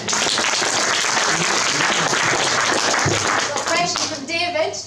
David, would you like to ask it? Yeah. Well, obviously I'm quite interested in energy. I wondered if the panel knew that Ofgem last year put into receivership Bulb Energy. Bulb Energy's had 1.6 million customers, and its sole purpose, it claimed, was to offer renewable energy only. And Ofgem has failed to protect consumers, obviously. But also I wondered what your thoughts were on Ofgem is effectively a Labour Party invention. It was Tony Blair and Gordon Brown that created the Ofgem regulator. So after we're independent, how much lower would the Scottish energy companies' electricity bills be, and how quickly can they be delivered? Kenny? Well, I don't think I can answer that specific question in terms of what the amount would be, but changing the whole nature of the energy market, in the very short term is not that difficult. But the real basis of the cost is that we're charging electricity, renewable electricity, that's being paid at £14 per unit or whatever it is, the equivalent. That's set at a tariff that's tied to European gas that's on the market at £48 per unit. It is total insanity, which is why some companies are making money hand over fist. So once you can sort out that market, to be fair, I think the Tories are going to begin to do some of that, and Europe is going to begin to disengage because it is an utterly absurd position to have got it. They won't go as far or as fast as we. Ofgem, yes, it came in from Blair, but Blair, it wasn't in what you might view as a Labour policy or a policy of the left. It was a policy because you look at the board of Ofgem, it's made up of corporate lawyers and others. The purpose of Ofgem is not to provide energy for the people of the country. It is to look after the interests of the market producers and to make sure that they're all right. It's almost, a matter of accident that energy is thereafter provided. That said, I've had discussions with Ofgem. They will say they're a creature of statute. If they get told don't do it, they will not do it. I've been pushing the UK government. All they have to do is write to Ofgem and say regulate unregulated fuels. because people will know that whatever problems people have got with electricity and with gas prices, if you've got heating oil or biomass, it's even worse and you'll get even less support. So all those things can be done. I mean, Ofgem and the whole market has to be sorted out. The UK will make progress, but ultimately, as Alex has been saying, what we've got to do is to be getting control of it here, taking share of the energy and pressing on that. But given that we are, dependent, provide our domestic energy by renewables, we're already dirt cheap. So, would it be free? No, but it certainly would be significantly cheaper. We'd be back to what previously had and probably lower. Thanks, Kenny. So just to finish very quickly, I've got a last question here from Robbie, which is nothing to do with the wee Alba book, but an interesting question nonetheless. But before I come to that last question, any other questions from the floor? At all. Happy to take them. Anything you've thought of. At the back, I can see yes. Yes, sir. Simple. Is there a latest figure for Alba membership? Not that I have right at this moment in time. Next. Any more? Do you think Sturgeon's overly influenced? You're having 2 bites at the chair. I know. Do you think Sturgeon's overly influenced by that pact that she's got with Patrick Harvey? And that's changing the direction for independence in the long run. Okay. Any other questions? Because I put them all at the same time. Yes. I've heard you say about the legal case towards independence before, Alex. And what advice would you give the Scottish Government putting the legal case forward? Okay. Yes, Alan. How easy would it be for the independent Scotland to reverse the GRR bill? Okay. That's us. Okay, so there's a few there. Julia, something obviously you have an interest in, you've spoken about. How easy would it be? I'm not sure if it's amazing that you're asking that question, given that we have a nationalist government in place, but nonetheless, how easy would it be for an independent Scotland to reverse the GRR bill, Julia? I think it would be as easy as putting it in a manifesto and saying we're going to do it. We have the commitment to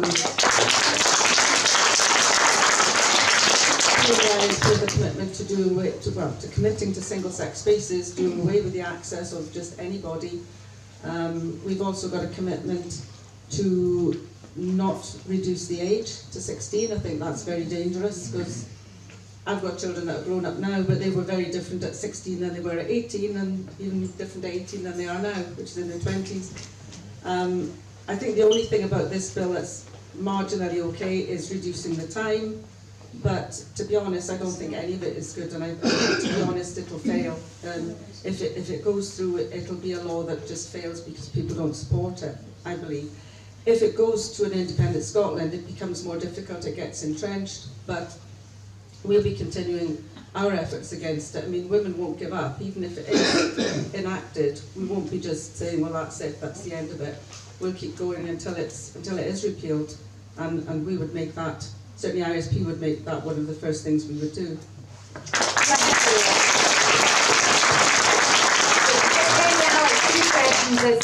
Is Nicola Sturgeon being unduly or overly influenced by Patrick Harvey and the Greens? Sounds like a band, Patrick Harvey and the Greens. And about how would you push forward a legal case for an independence referendum? Kenny first.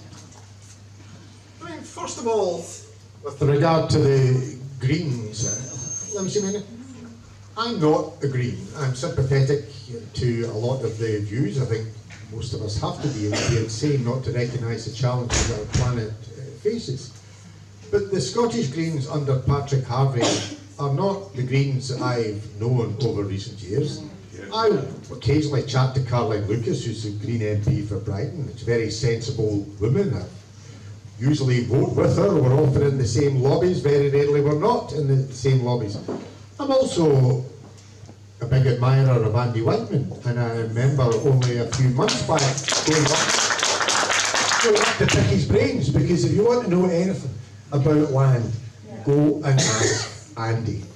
And I look at what Patrick Harvey has done to the Greens. They've basically driven out Andy Whiteman. I saw something on social media that the Scottish Greens, despite the meltdown in the UK and Liz Truss, they were jumping up and cheering that they had decided to break off relationships with the Greens south of the border. That just seems to me to be utterly incompetent and inept. They too seem to have been influenced by people who in the SNP aren't interested in independence, and the Greens don't seem to be interested either in independence or indeed even in green policies. They're driving forward a very narrow agenda.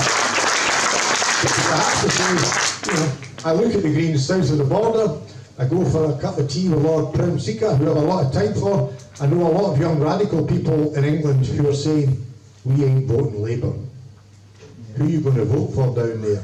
So I can understand why Caroline won her seat. So that's why I differentiate the Green Party. I think there's an awful lot of Green activists, some of whom were active in 2014. I don't think what Patrick Harvey's putting forward is reflective of that. And as I say, it's a mirror image of Sturgeon and the SNP.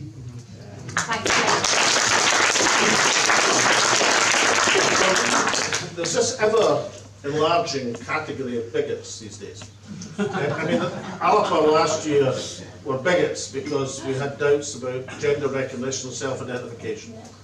And now there's 7 MSPs in the SNP, or social media, they're bigots as well. J.K. Rowling, she's a bigot. The Green Party of England and Wales are bigots as well. So all these people are bigots because they have doubts about the direction of self-identification, gender recognition on the basis of women's rights, and that makes you a bigot. That makes you a bigot, then my estimate is about 95% of Scotland have suddenly been categorised as bigots by the self-appointed describers of bigots. I've asked, what to undo? Yes, of course. But maybe we should be thinking in terms of women's rights to protected spaces in particular. Isn't that the sort of thing that should be in a constitution? Yeah. Which would make it much more difficult to undo. The pledges in the Equality Act, the protection in the Equality Act, shouldn't that be the sort of thing we'd be considering? Looking at that as you have to do in these matters. Take your time on it, get it right, but nonetheless, if it was entrenched in a constitution, the rights of women, then it'd be more difficult for government to enact or actually swing back and forward. The legal case, we've commissioned an Alba from one of Scotland's great advocates, not Joanna Cherry as it happens, but another one of Scotland's great advocates, the principal legal case for Scottish independence.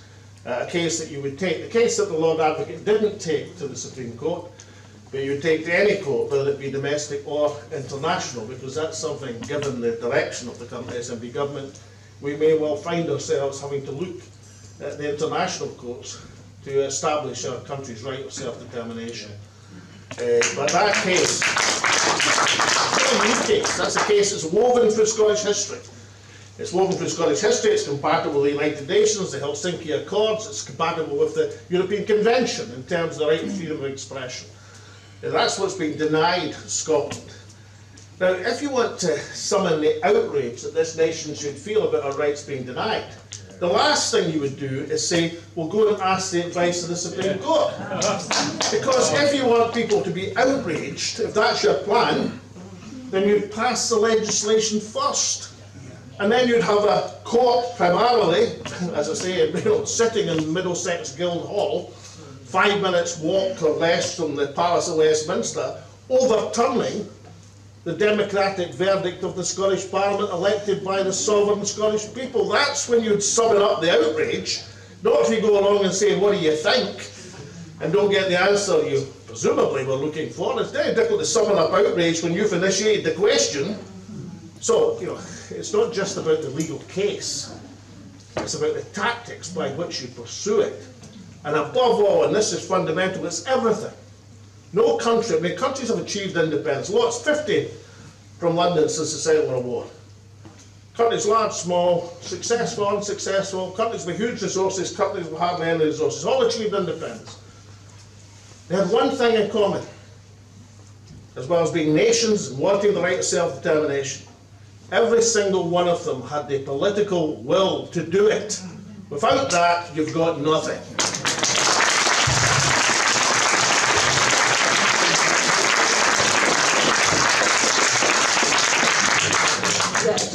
regards to the Scottish Government, I do think they are in thrall to the Greens. I think you can tell that with some of their policies there. Like what they want us to do with getting rid of gas central heating, for example, by 2025, I think it is, 2030, there's some extensions. It's, I think, belatedly after they passed it, the Scottish Government realised it was horrendously expensive and they couldn't afford it, but I can see that coming back onto individual people to start, you know, amending their heating systems to suit the Greens' crazy targets. I think the Greens are in a war with people in this country in terms of they're in a war with motorists, you know. They brook no dissent. They want everyone on bikes, they want cars off the road. Doesn't matter where you live, doesn't matter if you've got rural transport, doesn't matter if it's unreliable. They've got good ideas, but they go way too far, and yes, the Scottish Government is just enthralled to them. They're just taking them on board, and then I think just quietly ditching them because they realise they're not practicable. So yeah, I do think they're in thrall, and it just shows how a small cabal can take over government, not just in the SNP, but your partners. You've got to be careful who you choose as your partners as well. Alex, when you mentioned one thing that they all had in common in terms of independence, I thought you were going to mention is Julia had a code of conduct for campaigning, the so-called code of conduct, and one moment of brief hilarity off the back of the SNP conferences when Mike Russell was asked if this code of conduct would apply to SNP members, which he said, no, we've got our own code of conduct, we're just going to apply that on everyone else. Anyway, last question goes to Robbie, which is not related to this, but as a closer, and then I'll ask if there's any closing remarks. Robbie, where are you? Oh, are you here? Okay. It was about cannabis, but if he'll be back in a moment. It's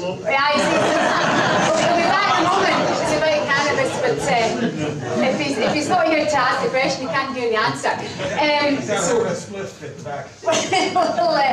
have to save that for another day.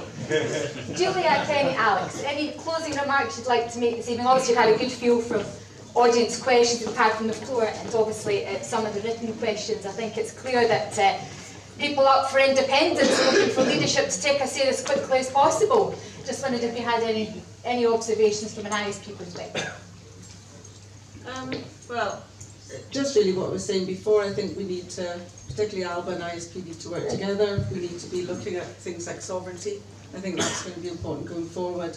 I think we're going to get nothing out of the British government, so we're going to have to just decide we're going to do it, decide on a common strategy, create as much problems as we can. Basically, I think that, you know, everything that is done that brings independence to the attention, it shows that we're serious, because I think people realise the SNP is not serious.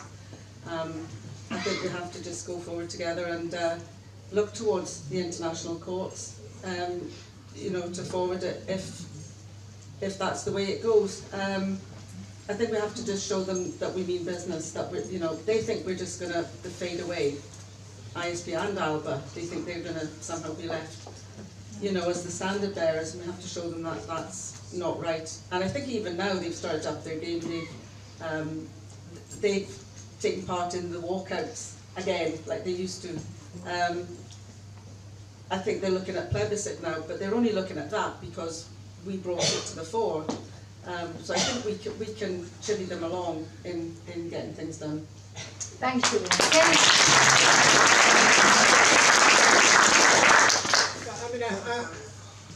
I think, you know, what I'd like to leave you with is that in 2014 we came close, remarkably close, especially given the challenges that we faced.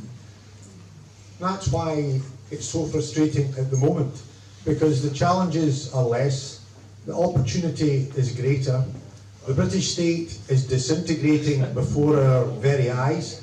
I've been in contact with friends in America lately and saying over the last 6 to 8 weeks, going to London has been, first of all, like visiting Ruritania, then visiting a place that is basically collapsing, and now it's being handed back over to the money men. Yeah. The reason that independence is growing is that risk has transferred. Yep. When we faced 2014, the risk was you'd lose your pension. Scotland would lose its EU membership. We would lose the strength of sterling. We would lose the good name of being part of that big British family, the Force for Good. I always remember reading the biography, I've told some of you before, John Costello, who was the Irish teacher who took the Free State to the Republic. I always tell his story because actually, he always tells the story, he wasn't actually a Republican. He tells the story in his biography, and in 2016 he was a bit outraged because he'd been golfing and he'd stopped obviously by British soldiers because the rising was taking place. But he'd been one of the wealthier Irish elite who expected after the war to be an Irish Parliament, and that would do him, and he would get on with his life and make some money at the Irish bar. But by the time you got to the referendum in 1921, there was no way that he could do anything other than vote for the Irish Free State, and the logic then dictated that it became the Irish Republic. We seem to be stuck in the opinion polls. I actually think if we got stuck into the housing schemes in places in Scotland as we got stuck in the summer of 2014, we would be way beyond 48. We'd be on 58 or 68 because risk is transferred.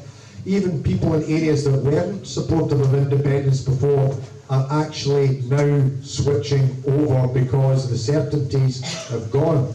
And the problem is we've got an SNP that focuses solely on finding no voters from 2014 and trying to convert them, as opposed to actually mobilising people who didn't vote in 2014 and who really realise that they better vote this time. So things are moving in the right direction. The problem in Scotland is not, as I say, support for independence, because I actually believe latently that is increasing as Gordon Martin, CWU activists, Unison activists I meet, many of whom were actually openly hostile in 2014, are now absolutely up for it. The problem has been those that have been in charge of the independence movement have put the car into neutral, they have stalled it, and what we need is a foot to the floor. Yes.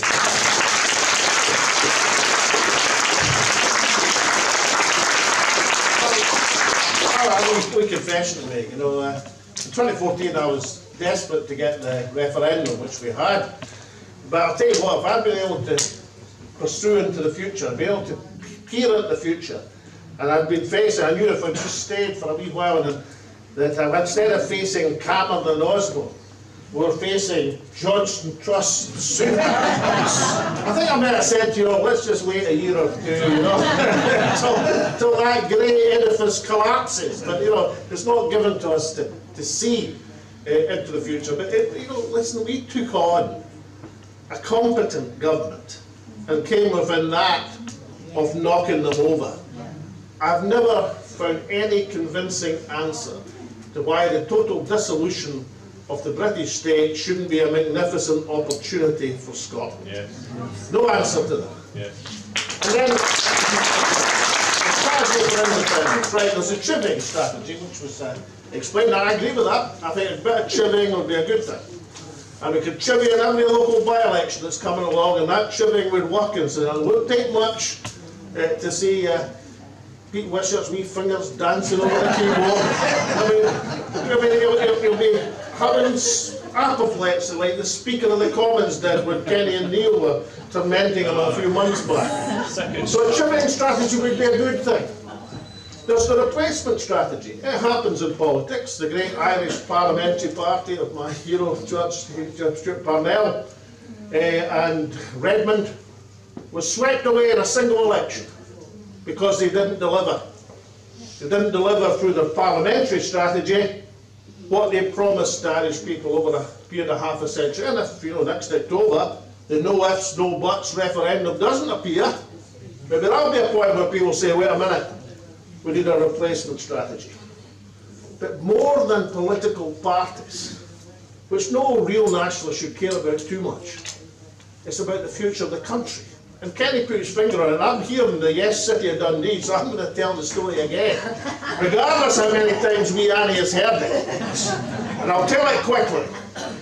And you were only a chance because I saw that big queue beside the statue of Desperate Dan, and I thought it was happier And I went to the boy at the back of the queue and I said, on the 1st of September 2014, why are you queuing? Because I'm a great questioner.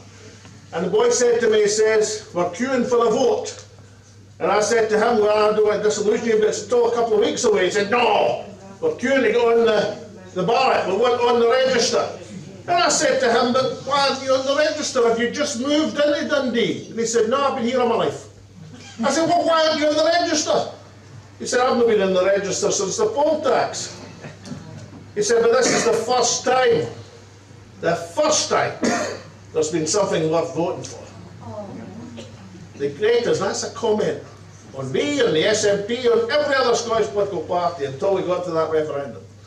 But the reality is that while that big queue beside the statue of Desperate Dan had found something worth voting for, there were many others who were still out of reach because they didn't have hope that there was something worth voting for. So the biggest thing, all the campaign groups we have now, all the pressure groups bringing up ideas on the Constitution or the currency or Commonweal with its great policy proposals, they're all keeping hope alive. Because the one thing we can't do without is hope for the people. They have to believe we mean it. They have to hope that something better is going to come. And the biggest role in the vacuum that ISP and Alba and these other groups are filling in the Scottish political scene just now is hope. Because if we keep doing it and we keep arguing for it, the people will come and we shall deliver independence.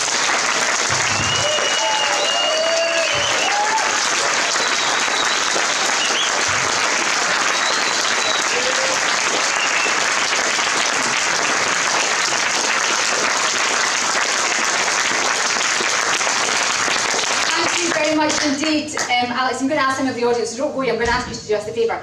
Thank you to Alex, obviously Julia and Kenny, thank you to Heather and Alan and Denise for organising today. But there's one thing I'd like to do. One of our members, called Willie McRobbie, turned 98 yesterday. He's been campaigning for independence all of his life, and it's our responsibility to deliver it in his lifetime. So I'm going to ask Denise if you can maybe on your phone, and Alan, if we can take a wee video, just from us here, wishing him a happy birthday, and to tell him to keep that hope alive, and we'll deliver it for him. That'll mean the world to him. Now, Willie, this is just a wee message. I mean, I know you're up in Inverness, but we were needing a decent piper tonight, and you weren't here.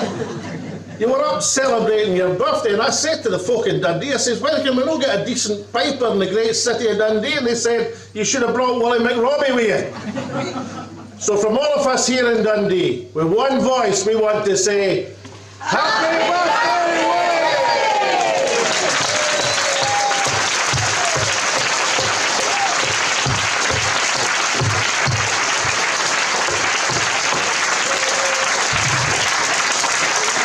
Thank you very much indeed, everybody. You've been a wonderful audience. If you're not members of Alba, please consider joining. But whatever you are, as long as you're independent supporters, and even if you're not, take away the book, take one for your neighbour, somebody who's not yet made up their mind, and spread the word on independence, because the people of Scotland absolutely need it. You've been a great audience, thank you very much indeed.